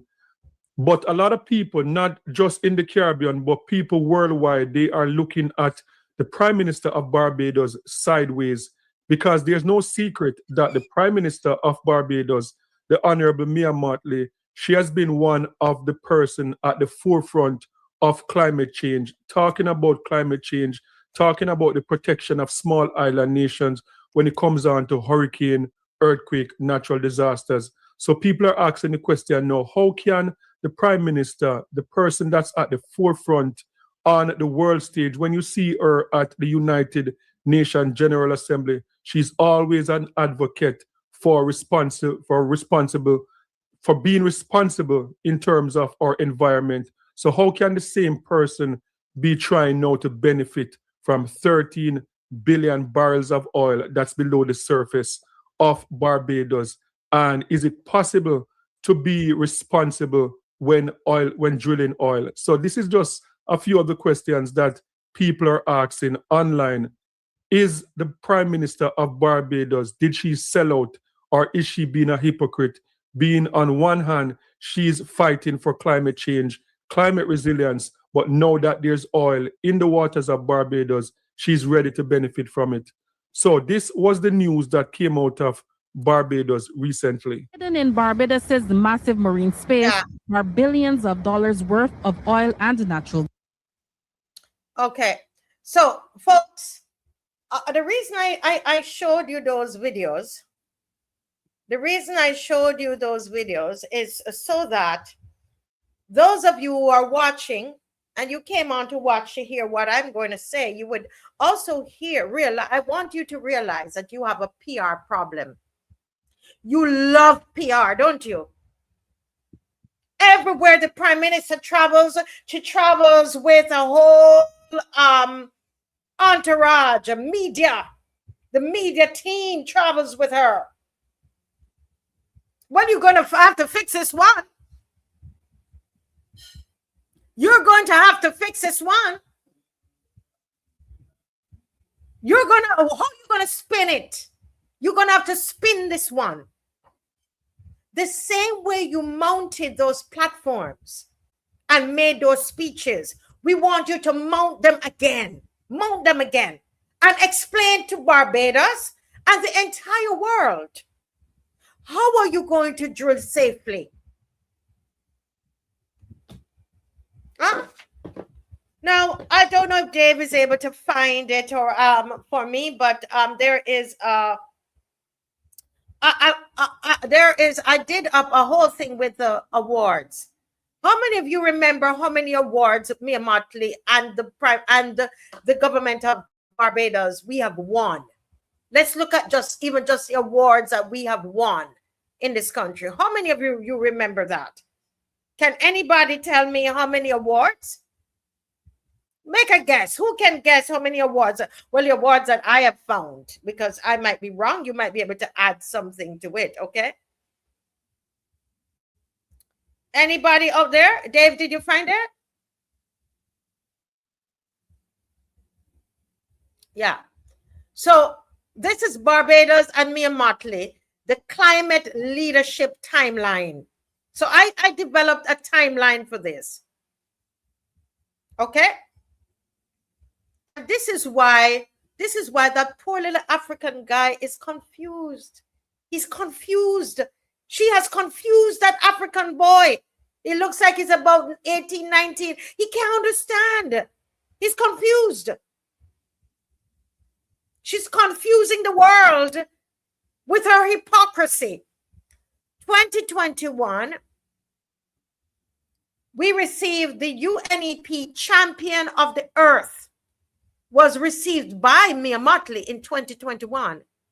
This is UN's highest environmental honor. In 2021, again in 2022, 2021, the COP 2026, Global Climate Leadership in Glasgow, Scotland. She made a speech, a warning about this death sentence for small island states, that the warming, this will be a death sentence. You remember that big speech? Who remember that big speech? Listen, I'm the only one remembering these speeches. Where's everybody? You all don't remember these things?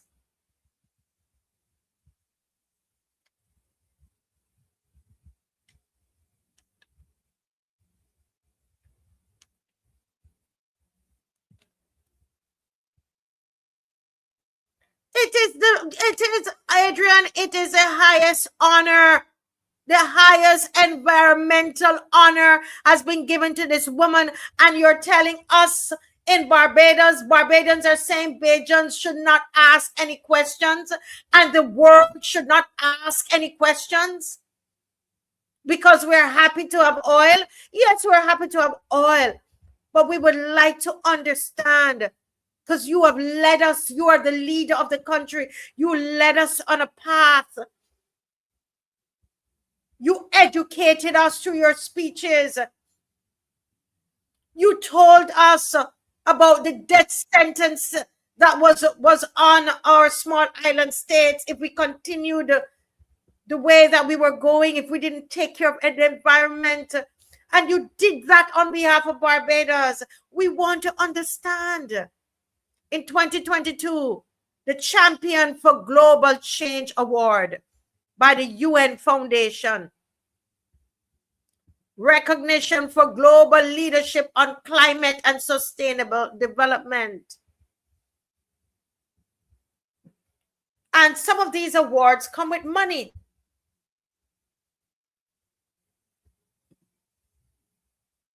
Right? Some of these awards come with money.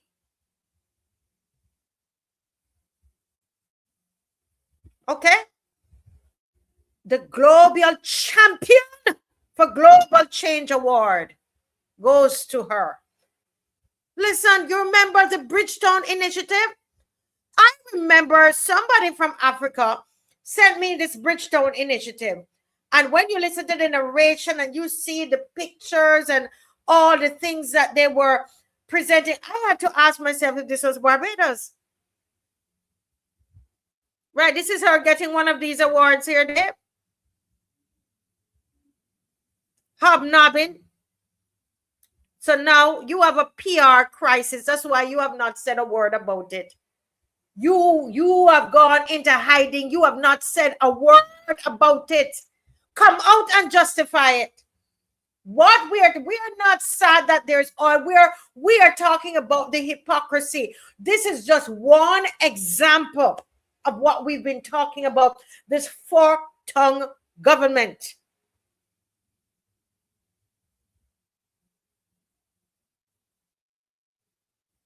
She fake.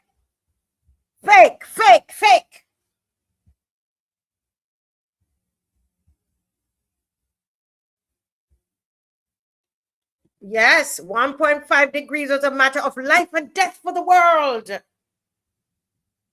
Go back and listen to her speech.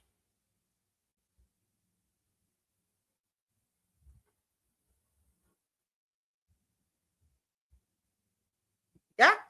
Now let's look at the next one before Mr. BABB comes. Dave, let's look at the next awards. Let's go through these awards here. Let's go through these awards. Okay? And I want to show you as well. I'm going to show you as well the money that we have received. And they don't want us. 2022 to 2025, the Bridgetown Initiative, Bridgetown becomes a leading voice for climate finance reform. A leading voice in the world. 2022 to 2025. Ooh. Time Earth Award given to Mia Mottley. Only last year. Only last year they fooled the people. They all fooled the people last year. The Earth Time Award recognized among global leaders shaping climate solutions. 2025, the Zayed, did I pronounce that right? Award for Human Fraternity, Mia Mottley. Recognition for leadership, sustainable development, and climate advocacy. Last year again, the Earth Shot Prize finalist, recognized internationally for climate finance innovation through the Bridgetown Initiative. Tell me if these people are not crazy. And in 2026, 19 offshore oil and gas blocks open. Barbados launches offshore petroleum negotiations, 13 plus barrels of oil, 40 plus trillion cubic feet of natural gas. That's where we are. Somebody fools somebody. Somebody fools somebody. Dave quickly put up, as Mr. BABB is coming in. Mr. BABB is coming in. Dave put up the money. Let's follow the money on this. We have a money trail as well. Good night, Mr. BABB. I'm so glad that you could make it. Good night. Good night. Yes, after such a long time. You can hear me well? Yes, I'm hearing you well. So you look well. You look quite well. Probably rested. Yes, you're rested. You're not growing a beard like Jason. No. I'm younger than him, actually. Yeah.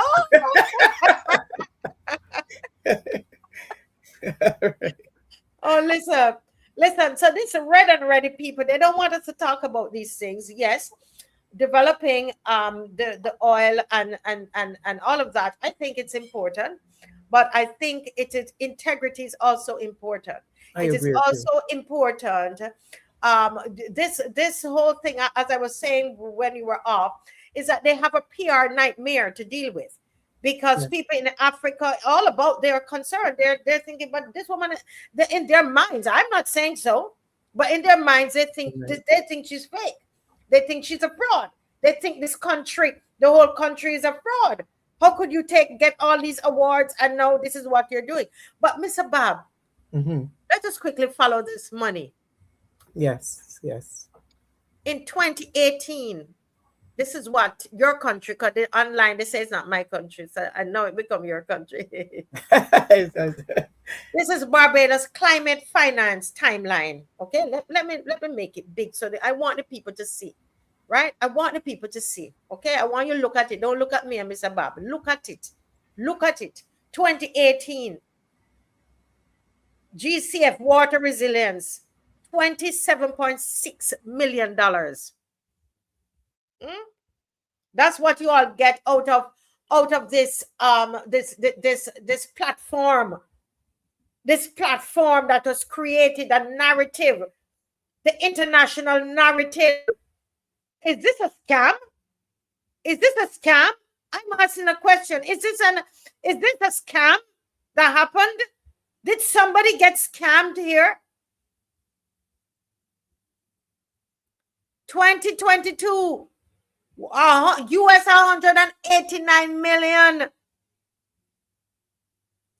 20, you can go and look it up. I don't have the time to spend on each of them. The blue bond swap, all kind of names that come up with these things.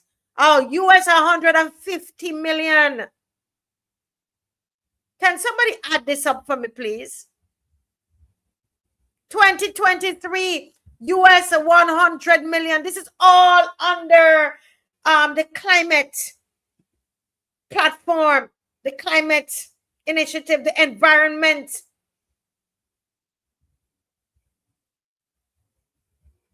In 2024, US $300 million. Is this a scam, Mr. Bob? Was somebody scammed? I don't know. I don't know.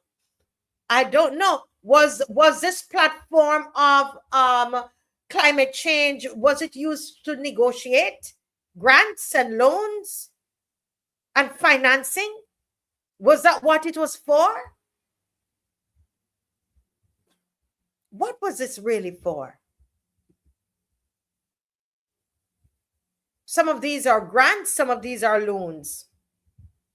Yes, there are. Yes. Yeah, Mr. Barber, what are your thoughts on just this? Let me just say from the outset, because we will have the influencers and the apologists who will come out and defend. But what we are asking or what we are seeing is probably some contradiction on what is said and what is done. Let me just say that environmentalists are concerned. They are concerned and focused on protecting natural systems as well as human well-being. That is all well and good.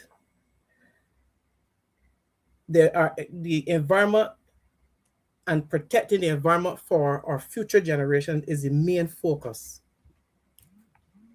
And we have an honorable platform launched by our Prime Minister on the world stage, bring attention to protecting the environment. And this is a noble cause. But here we are in 2026 with a big announcement, an exciting announcement about drilling for oil offshore. And of course, for those persons who are well into the environment or who are environmental and climate change advocates, that may come across or will come across as a contradiction of what is being said on the international stage and what is actually happening at home. I suspect that early in the campaign, there was a search for money and to look for some area where we can get either cheap loans, interest-free loans, low-interest loans, or grants to support your agenda, your political agenda that you had. So if tacking your name onto an environmental cause and can help you get those millions easy, then why not? But here now the opportunity arises for you to secure oil, which is more money. What are you going to do? Are you going to maintain your platform as a climate change advocate? Or are you going to move to where you can get more million, the possibility of more money? There's nothing wrong. And if Barbados finding oil is going to take us out of debt trap, if it's going to provide the opportunity for our people to one day, not too far away, manage our cost of living crisis, if it's going to ensure that our children do not have to pay back billions and we have a resource for it, then how can we be against it? But here you are using your platform as an environmental advocate, climate change advocate, to secure billions of millions and billions of dollars in assistance, whether it's borrowed or grant. And then in 2026, we have this announcement. So I am saying that we want to hear from you, your reasoning. Are you going to use that money to push us away from depending on fossil fuel? Are we going to use some of that oil money to push us more towards solar energy so that we can realize a significant drop in the cost of electricity? If not, what are you grabbing all of this money for? Is this another money grab? Know that the opportunity has arisen, possibly because all of this, there's no somebody. Is it concrete that there's oil there, or they're hoping to find? That is the question. But we want some answers to a perceived contradiction of what you say and what you do. How are you going to deal with the effects of the Barbados coastline or oceans and surrounding areas? Because there are going to be some concerns that are going to be arise from the drilling of oil and our environment. Are we prepared, or are we ready? Are systems in place to deal with any fallout that may affect us as a country? That is what we have to have answered. You can go silent on this. You can't refuse to answer any kind of query because it's a contradiction. And you must at least put the fears of our people to rest, that things are going to be in place if the worst comes, if we have an oil spill. And how are we going to protect our coral, our ocean, or sea, the Caribbean Sea, which is, I sent you a video. Yeah, Marcia, I was going to ask Dave now too. Dave, can you show that video? Which is very important. Yes, very important video. Dave, it's right there in your WhatsApp. It's from the Minister of Finance, actually. It's put out by the government ministry. Huh? One of her ministries. Yes, right. It's coming from her. From one of her many ministries. Right. So, yeah, one of her ministries. Dave, it's right there in your WhatsApp. Just check your WhatsApp. I resent it at 9:20 tonight. Yeah. Why is finding it? Yeah. Go ahead, Mr. Climate change impacts rising temperatures, more heat waves, warmer oceans. These are things that the climate advocates are concerned. Extreme weather conditions, food and water security, and we are told that we are a water scarce country. So that is what that platform that was launched was concerned about, and it's worried because it is the concern of a lot of countries around the world, and that is something that she is being admired for. But then, how do you speak to those people about this oil exploration? You can go ahead. Right. Yeah. Is this it? I believe so. Yeah, go ahead, Dave. Yes. Let's see if this is it. It looks different. Barbados, at least that's what we've always been told. But here's something most Barbadians don't know. Our ocean is 430 times larger than our land. Let that sink in. This means that one of Barbados's greatest assets isn't on the island at all. It's beneath the surface. The ocean helps power tourism, supports fishing, protects our coastline, moves goods in and out of Barbados, and supports thousands of livelihoods. But here's the thing. You can't properly manage what you don't fully understand. So, in 2022, the Ministry of Finance helped to unlock a landmark US $150 million debt for nature partnership with the Inter-American Development Bank and the Nature Conservancy. That investment is helping Barbados map, understand, and plan for its ocean space through the Marine Spatial Plan, led by the Coastal Zone Management Unit. One major seafloor survey is already complete, and another is now underway with the Marine Institute of Ireland. Because protecting our future starts with understanding what we have above the surface and below it. Right. Dave, can you play it again? Let it play again, please. Yes. Barbados is small. At least that's what we've always been told. But here's something most Barbadians don't know. Our ocean is 430 times larger than our land. Let that sink in. This means that one of Barbados's greatest assets isn't on the island at all. It's beneath the surface. The ocean helps power tourism, supports fishing, protects our coastline, moves goods in and out of Barbados, and supports thousands of livelihoods. But here's the thing, you can't properly manage what you don't fully understand. So, in 2022, the Ministry of Finance helped to unlock a landmark US $150 million debt for nature partnership with the Inter-American Development Bank and the Nature Conservancy. That investment is helping Barbados map, understand, and plan for its ocean space through the Marine Spatial Plan, led by the Coastal Zone Management Unit. One major seafloor survey is already complete, and another is now underway with the Marine Institute of Ireland. Because protecting our future starts with understanding what we have above the surface and below it. Go ahead, Mr. Bob. I would love to hear the coastal management on this proposed drilling. And they said they completed one test, and how will this proposed drilling affect what they're doing?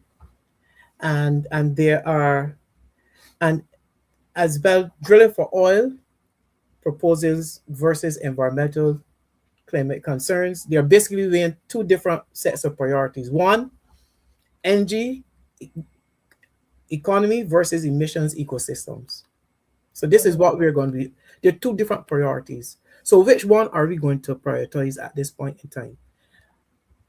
A few years prior to this year, we were prioritizing the emissions and ecosystems.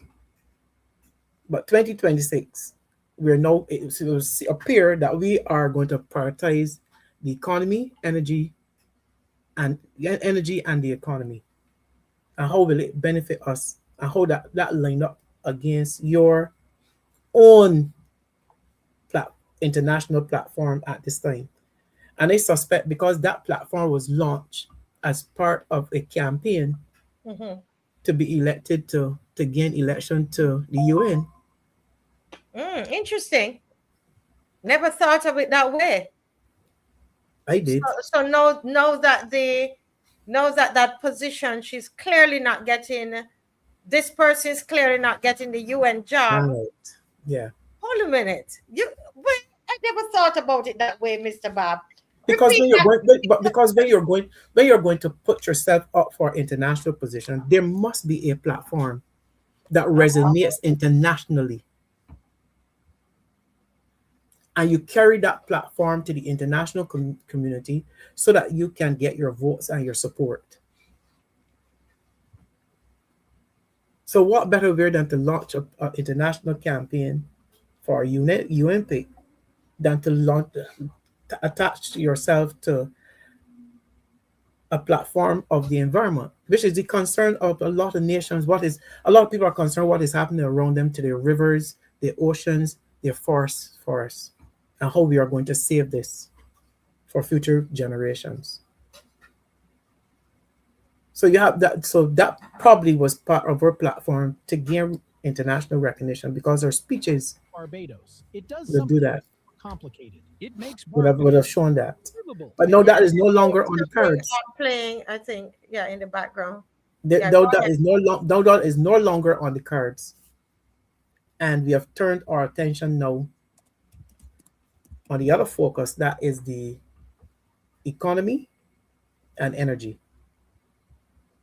All in the name of getting some more. Where the money, let's follow the money, as you said. Follow Where the you can get the money, money. where you will get the money, So the yes. oil now, there's the money there. So follow the money. Oh my God, poor Barbados. That's why I said we'll be dragged in all different directions. Where there's a hunt for money or the possibility to grab money, we are going to go in that direction. So It they would pull appear, grab, yes. and it's the people that's been pushed and pulled and pushed and Push and pulled pull, right, in yes. all. Dave, I know time is against us, and I know people want to call in some of these topics that I have here. I will have to deal with it tomorrow. The easy money. I wanted to talk about that, and then the sales pitch and because this is the same thing they're doing with cotton. And I can't even get into all of that tonight because we're dealing here with this fork tongue policy government. But Dave, can you put up that video again? I can't get that imagery out of my head, people, Bajans. That's how Barbados is right now, being pulled and pushed in all different directions. Dave, you can put that up for us because basically that's what's happening. We were told we were going what? Remember, all these people went and I saw people, they spent hundreds of thousands of dollars to get their energy, the solar panels put in. Yes. Remember? Yes.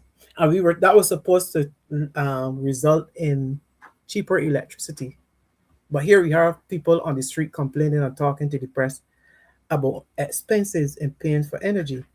I'm trying to understand what has gone wrong, because the more solar farms I see go up, the more we are paying for electricity, and that wasn't what was sold to us. That is not what was sold. Again, fork tongue policy. You tell us one thing, you say another thing. Two, you're saying two things. Two things coming out of your mouth, because those people who invested all that money, they still are paying high prices for electricity in this country. You see? But this is what's happening to us. The way you said that about the economy and energy versus climate change and all of that. This is us. This is us right now. Play it there. God mercy upon us.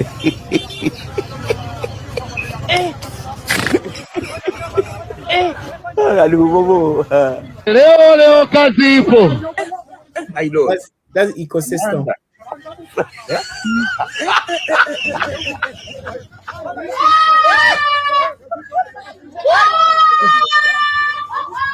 Yeah. Mama yang. The bigger boss is the economy.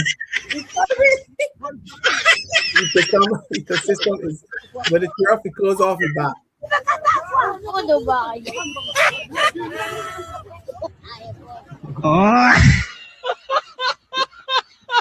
Oh my God. We have been stripped of our dignity. I am telling you, I saw it this evening. I said, I got to play this. It's a serious situation. But when I saw it, I said, poor Barbados. That's how they have us. That's how they have us. I think somebody was calling. Guys, the phone line is open. You can go ahead and call us. WhatsApp, please. We have another 28 minutes here. Yeah. But you were saying something else, Mr. Bob. Go right ahead. I just want them us, because once they start drilling, we need some reassurances based on your own platform. We need some reassurances about how we're going to protect our ocean, how we're going to protect our coral reef, how we're going to protect our shores, and deep water, and how you against blows. Right? Let's go. Somebody's there. Caller, but please don't forget your point that you're making. Yes. It's an important one. Good night, caller. Welcome to the Marcia Weekes Show. Hey, good night, Mr. Marcia Weekes, and good night to Mr. Bob. We miss you, Good Mr. night. Bob. Good night. You've been here for too long. Don't do that again, sir. I am back. All right. One of those don't seem to understand. When Mr. Biden was in power in America, he was about the environment. Now Trump that and Molly went with the environment to get on Biden's good side. Now Trump is all about oil, drill, baby, drill. That's what you about. So now she gonna turn the oil because she won't be on Trump's side. So that basically what's going on here. And then we're not all over there, but that's how she just want to get on Trump's side now. That's the problem. Mr. Barbie wants a question about CARIFESTA. Now the stadium in Grenada, I see that stadium got stands all around. Do you think that help us with the improvement of our standards on the correctional games? No, I am saying our stadium here building now back with the same stance for the below side. It seems the above side can be opened up. But we know that was just to be the wind problem all the time because there's no stand on the above side of the stadium. And about the stadium the same way as the old stadium. Do you think we got the same problem with the wind again, like before? No, I think what you're seeing. Because of how it's set up, you would have to. We have to close the call and then you listen. Okay, I would. Yes. Then you would just listen. Yeah, okay. All right. Thank you so much for calling. We appreciate your comments. Go right ahead. Yes. Go ahead, Mr. Answer. I think what we have seen and what we've heard that building on the below side, which was similar to what we had before, is the first phase. If you go and look at the construction model, there is a second stand on the other side, but that seems to be the second phase. But what they're focusing on is this first phase along the track and the warm-up area, which is not being started as yet, because I understand that the warm-up track is supposed to be where Lumber Company is. So what we're saying is the first phases, and I believe they're going to focus on that so that they can stage the CARIFESTA Games in the 2030 that they have signed on for. But yes, I believe that based on what I've seen, there will be the second phase will involve the construction of the stands on the other side. Yes, having that wind coming across the stadium tend to affect our times in terms of high winds, and we're seeing that experiencing that at Usain Bolt this evening, where it was a few hours ago, where you had winds. Now that we have this high wind in excess of -4.2, which is a hurricane, and affects performances and times. So yes, he is correct that we need that kind of wind block, and once the stands are, and at different times of the year you have high wind, and at some part you have no wind, and something is lucky to draw. All around the world you have wind. So it's like that, yeah. There is a call that is this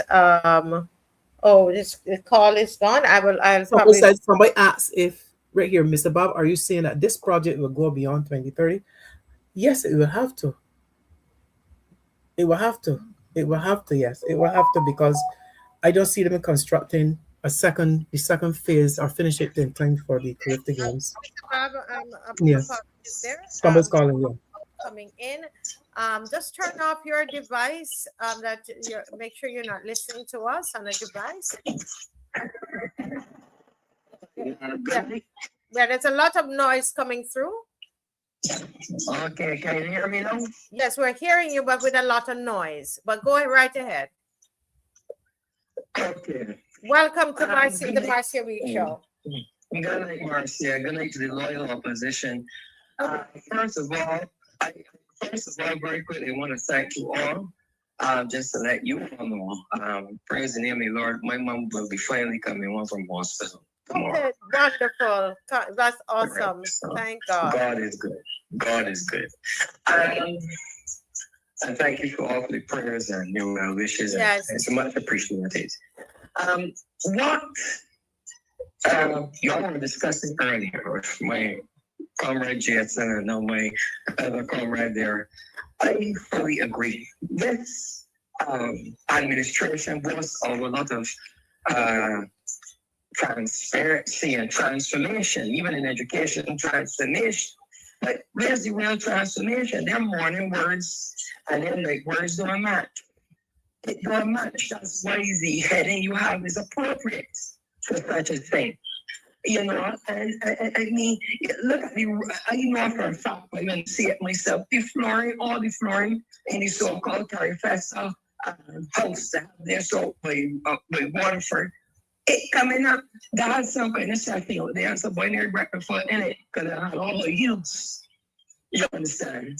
I mean, it's crazy, but you know what I would say to you all out there? You know, we got to blame ourselves for this because we are allowing it to get to it because we have put pressure enough on them to install an auditor general.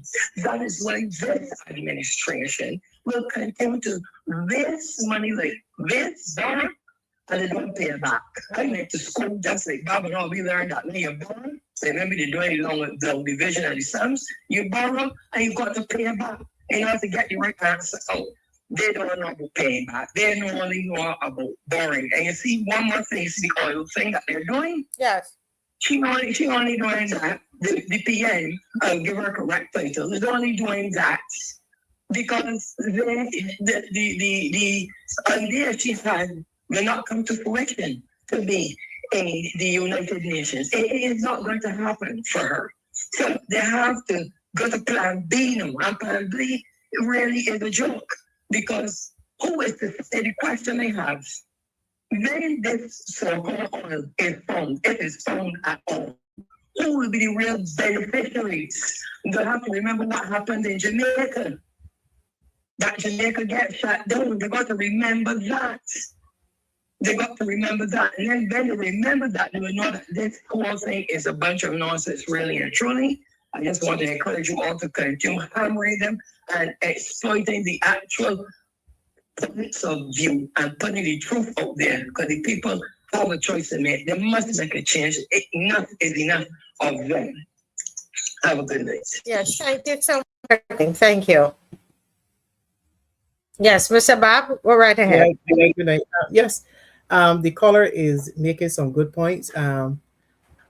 We had an opportunity to vent our frustration, but we missed opportunity. But there's always tomorrow, and something it takes a little time to actually reveal to us, and people to accept what we were seeing during the last election cycle. But here we are now. We are faced with other situations. We are faced with contradictions of great magnitude of two completely different platforms being launched by our Barbados government. And I suspect, as I said before, that this is about having access to money. And but I'm hoping that having access to money, grants, and not probably having access to all money is to benefit the nation as a whole. And that we will see some of the economic issues that we are faced with slowly being brought under control. And one of those things is to make sure once we have the money available that we clear our debts. And remember when this government first came to power, they defaulted on their payments. Mm-hmm. Mm-hmm. So I'm saying, and we are going to pay for it. We are paying for it. Our children will pay the debts that they use millions of dollars that was borrowed. We'll have to pay for it. But if this government is saying to us now that the platform of environmental platform is no longer of benefit to them, and we're now going to turn our attention to securing as much oil, then let us know that is where you're going. Because you can't walk in the middle of the road, not on these battles. And it's with this government, it's always two messages. Yeah. There's an article that someone sent to me today. And on the same, it's not the same oil issue, but it involves the WHO that said that Barbados is one of the most water scarce countries in the world. I mean, we are again, championing this cause. Okay. Mm-hmm. But if you remembered, and I can't do it justice tonight, but I want to mention it because it's along the same vein, and I want Barbadians to to make the connections. And she said to me, Marcia, but don't you remember that it was said in 2025? In 2025, that we were going to grow cotton. Okay? We were going to grow cotton. Now, we're supposed to be so water scarce. We're going to grow cotton. Now, they're saying that a single cotton t-shirt, this is the same climate people now, you know, okay? This is coming from Climate Science. And I sent that article to Dave as well, but it's so many things. I don't know if you'll be able to see it.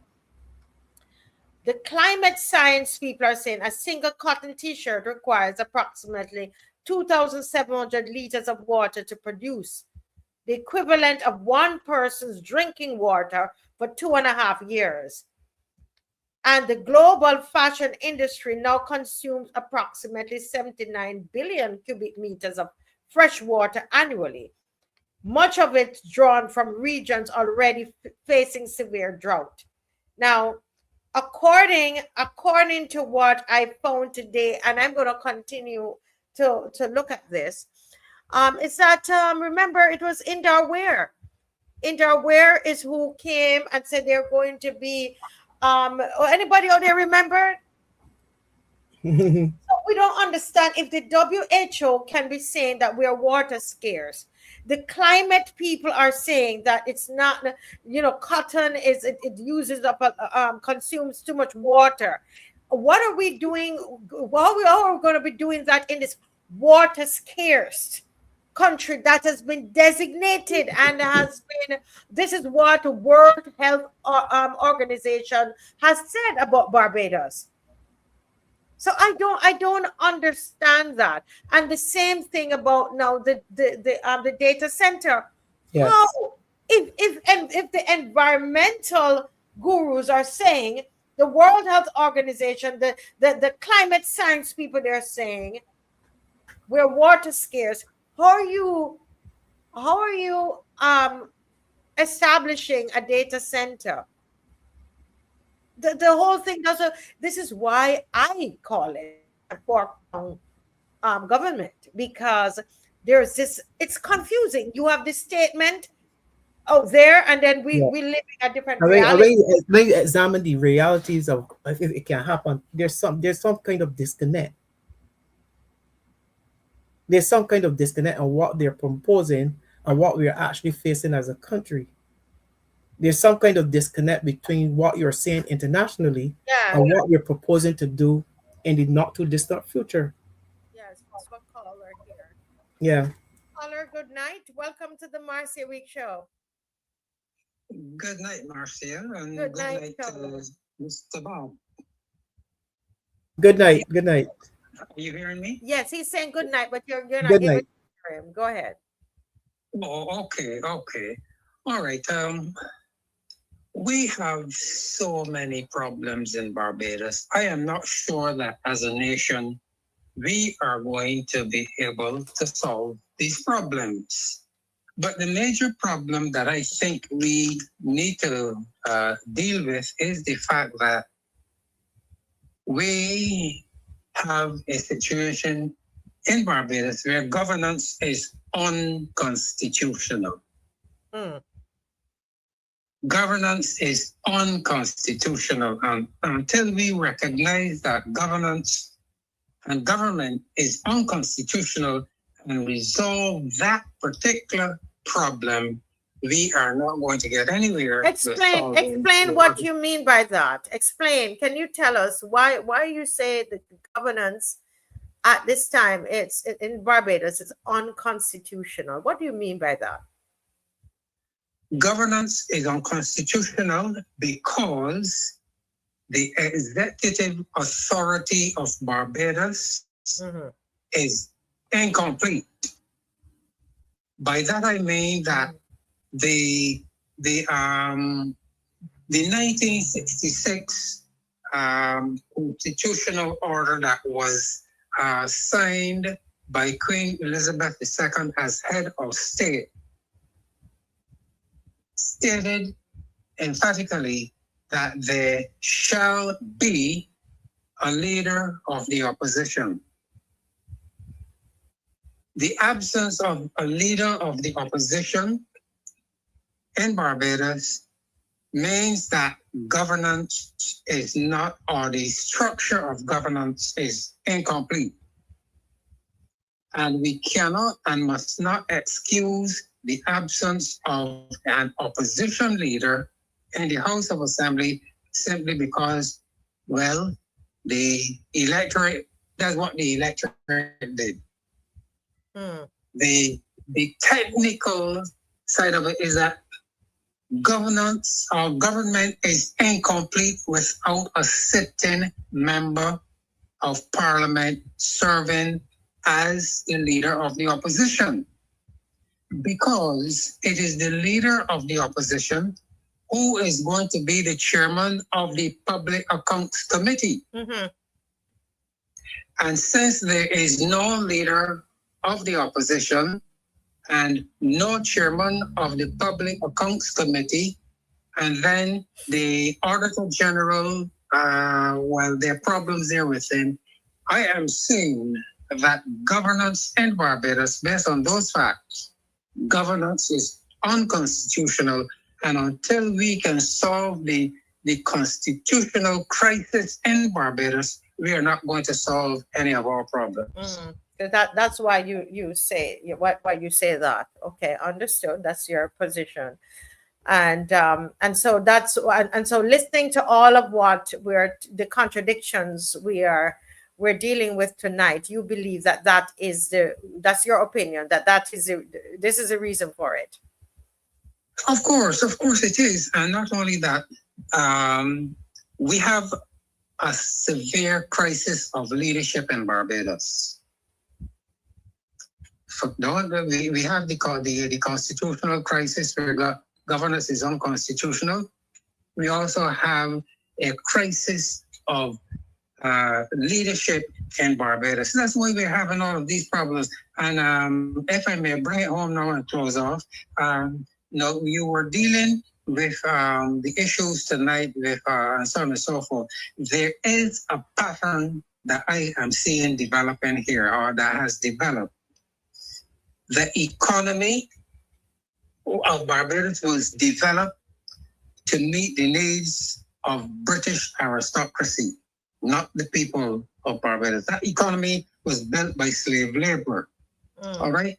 When emancipation came, indentured servants came into Barbados, and that put a lot of pressure to the former slaves and their descendants. All right. Now, in 2026, between 2022 and 2026, we are having what we call the Economic Diversification and Growth Fund Bill. Then you have the Citizenship Bill. Now we are having migrant workers. We're going to oil exploration. All of these things are as a result of the state of governance in the Barbados. And until we recognize that, we're not going to solve our problems. And the problem, all of these are putting pressure, like, for example, the migrant workers. I mean, that is such a huge problem, and we need to understand or analyze and understand the implications of all of these things for Barbadians of African descent. Yes. Very well said. Thank you so much. Thank you, caller. Okay. Thank you. You're welcome. Thank you. Yes. Mr. Bob, any thoughts on that? I want to zero in on what he was saying, because all of a sudden, after this election, I want to ask a question. Has the debate about a Republican Constitution been buried? After several commissions were set up to look at the Constitution? Or are we satisfied that we will never get a Republican Constitution, so nobody's talking about it anymore?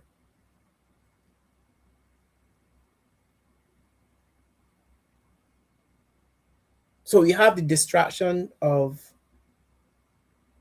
oil, drilling for oil. Like this was this big announcement, and this silly grin on your face.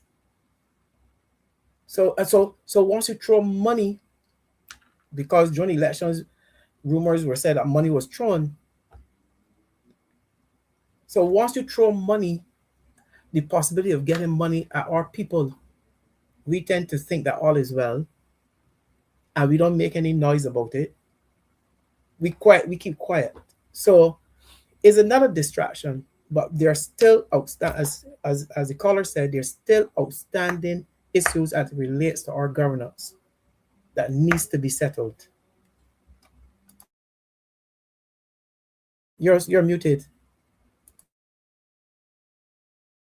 Good night. Good night. Barbados. Good night. Hey, Michelle. I know the voice. Good night. Good night. Yes. Good night. Good night. Good night. Good night. Yes, she's hearing you.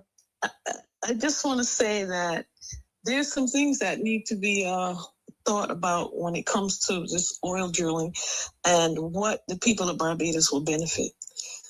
You know, like Alaska, they have an agreement with citizens of Alaska, and they receive like a profit share, some sort of agreement. So what is in this for Barbadians? You can drill. You hire someone to drill because Barbados does not have the capability to drill. So you have to pay for that. What are the people going to receive from this? If it's Barbadian oil, what are the people going to receive? Is there going to be an agreement with Barbadians? And what will they receive? That you have to think about. It's a lot. It's a lot. I mean, we haven't even gotten to that those questions yet. We were just dealing with the tonight, just the contradiction of it. But I mean, those are things now that we have to now look to see if we could get any information on who we're going into this kind of agreement with and what are the details of it. We don't know, and oftentimes we ask and nobody answers because we don't have an opposition voice to be sticking them all the time and asking for it. The media is not asking them, so I don't know if we'll ever know, Michelle. Well, we have to think far ahead. We have to think ahead of them. We can't ask these questions after the deal has been sealed. We have to ask these questions ahead. If you're drilling this, what are the people going to get from this? What are we getting? Because there's certain things we can't control. You have a one party government. They are doing whatever they feel like doing. But the question has to be, what are the people going to get from this? Because that is, we really have to be forward thinking. We can't be after the fact with this one.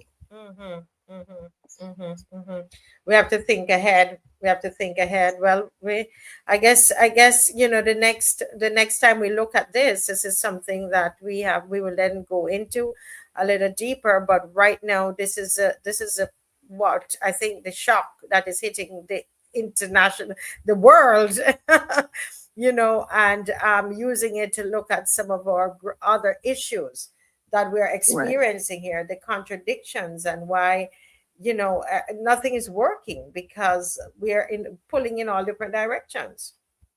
Well, at $8 billion in debt, that's kind of hard to come from under when Barbados has a production problem. Like, you can put all of these things into like all of these investments, having people come in and out. But if Barbados is not producing anything, if the people are not doing anything to produce, it's just going to implode. Barbados will implode with this debt. So I don't know if the idea is let's drill for some oil to clear this debt. Well, we just can't stand by and just let them do as they like. And then we just stand by and just ride the wave or whatever it is, because people are suffering in Barbados. Yeah. Well, we as you said, we have to keep asking the questions, getting out there ahead of everything. And I really hope. I mean, we can only do so much as a people. What do they want? As I open my mouth, they send me back to Jamaica. You know, completely understand. But Barbados, y'all have to be forward thinking about this. What are you gonna get? Ask for what you want. They're not going to give you anything. Ask for what you want, put them on the spot. This is the only way you're going to survive this, because obviously they believe that they've got something. Yes.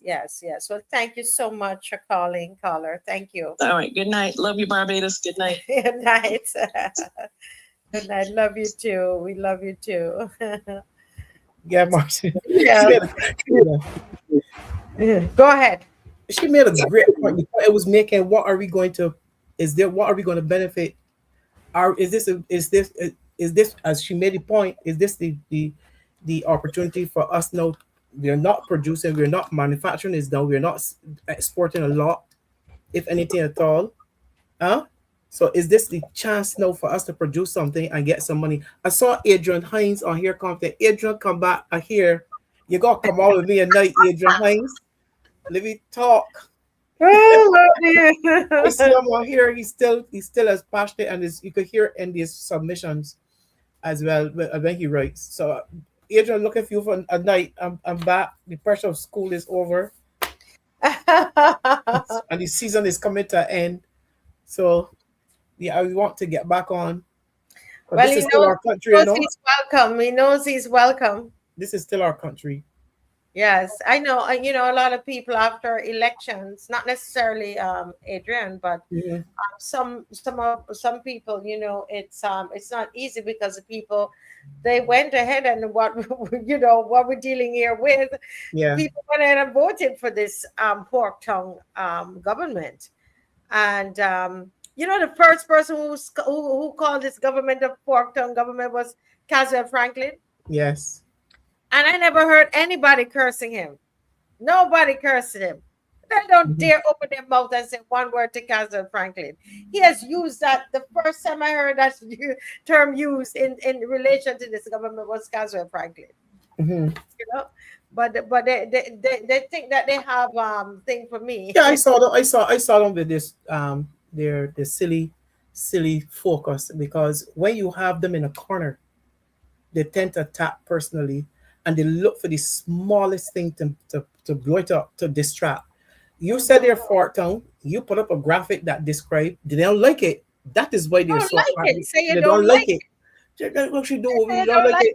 And you can make your point. They say you can make your point. Listen to them. You can make your point, but you don't have to be that. You know, if you're fork tongue, you're fork tongue. You're fork tongue, and it's a graphic is a graphic.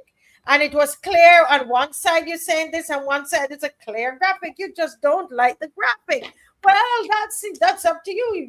You could pass it. But you want to say to me how I should put across my position. You're crazy. Right. You know, I could either say it or I could draw it. I draw it, of course. Right? I'm glad they got the message, and they did not like it. No, they didn't like it, and I made sure I had it. So when I come on, I put it right back on like I have it right now. Right back on. No, this is what it is. This is what it is. All right. As we close, this is what it is, and I'm not backing away from it either. No. And I am speaking. Go back and read the post. I'm talking about the government, and I'm talking about the policy. Yes. Go back and read the post. Yes. The government policy. It was just policies. Just comment on the policy and what seems to be contradictions. If you don't think that there's a contradiction, say that. Right. You know. And produce the evidence that there are contradictions between what you say internationally and what you're doing locally, because that is how they operate. Yeah. And that's how they operate from 2018. Yeah, and that's what's the fork tongue. That's the fork tongue. That's what it is. Everybody knows, right? Everybody knows. All right. Well, this is the end. We come to the end of the show. I didn't get to talk about.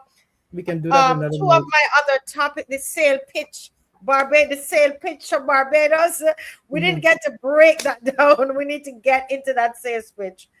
And I really want to talk again, another contradiction about Africa and business, and the way I have questions about easy money. The way how that has happened. Z money. I keep saying Z. Is it Z money?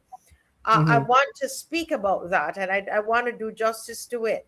We're doing some research in Ghana. We're waiting on some information from Ghana on it. So I'm hoping that by tomorrow we'll get some more money. But we're watching this Z money thing because indeed it's another contradiction to me looking on. Because it's not making any sense. It's not making any sense because this is a West African company. But BIMPE is coming. Is it that the government squeezed out the private business? I don't know. But because we don't know, we have to ask questions. Right. We don't know if this government, this Pan-African government, this government that loves Africa so much, that has plane loads of Africans coming in and inviting, they're being invited here.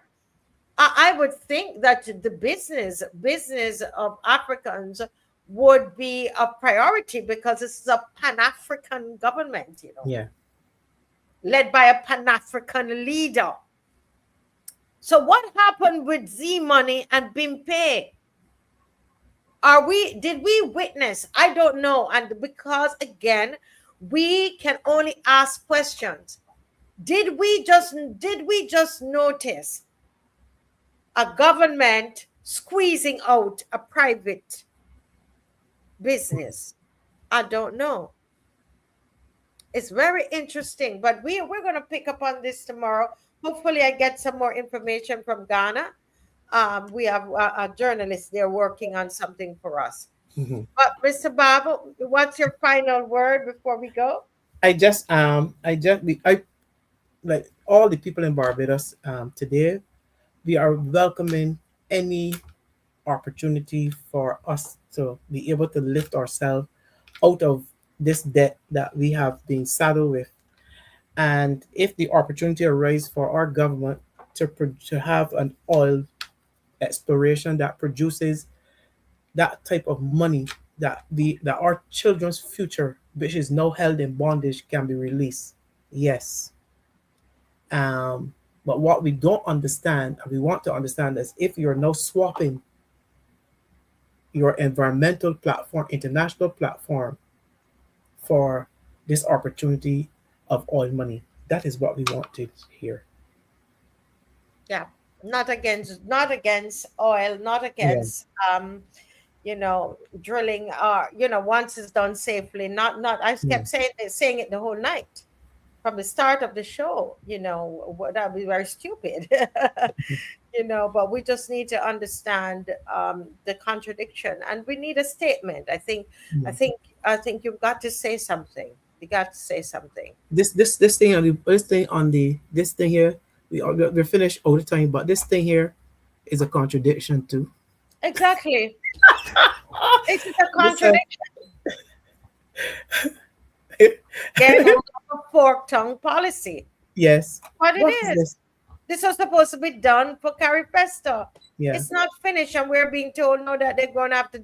I don't know. They have to answer because that's the only way I can ask is through this platform. Is it true that they're going to dig up the car park now and raise it 3 feet? Somebody's got to answer. You have to say it's a contradiction. Yes. Yeah. Well, thank you, Mr. Bob. Thank you. Glad to be here.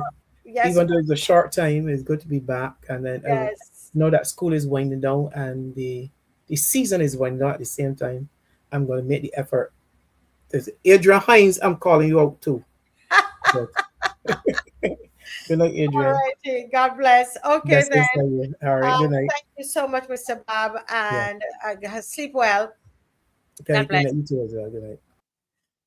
Thank you to Dave and Stephen Strickland who joined us, and also to Jason Phillips. We had a very spirited night tonight, a great night. Thank you all very, very much. God bless you, and everybody who joined. I didn't get to call all the names tonight when I joined because we got so caught up in in what we had to present. Okay. But I see you all tomorrow night. Okay. God bless you. Bye-bye. She's so lost out with her sweet mouth. She says what she thinks you wanna hear, but people, you must be aware. She's a devil in disguise. Everyone want to see her speak, but look at what she says and what she does. She's a devil in disguise. I murders all around, destroying the rich town, and she's flying all around like a superstar, borrowing what she can't pay back. But she think of people are smoking crack. She's a devil in disguise. She would play on your mind to gain your trust, but cut you like a knife and don't think twice. She's unscrupulous to the core, and everyone thinks she's heaven sent, but she's the devil in disguise. Look at what she says, look at what she says, and look at what she does, and look at what she does. A woman in disguise.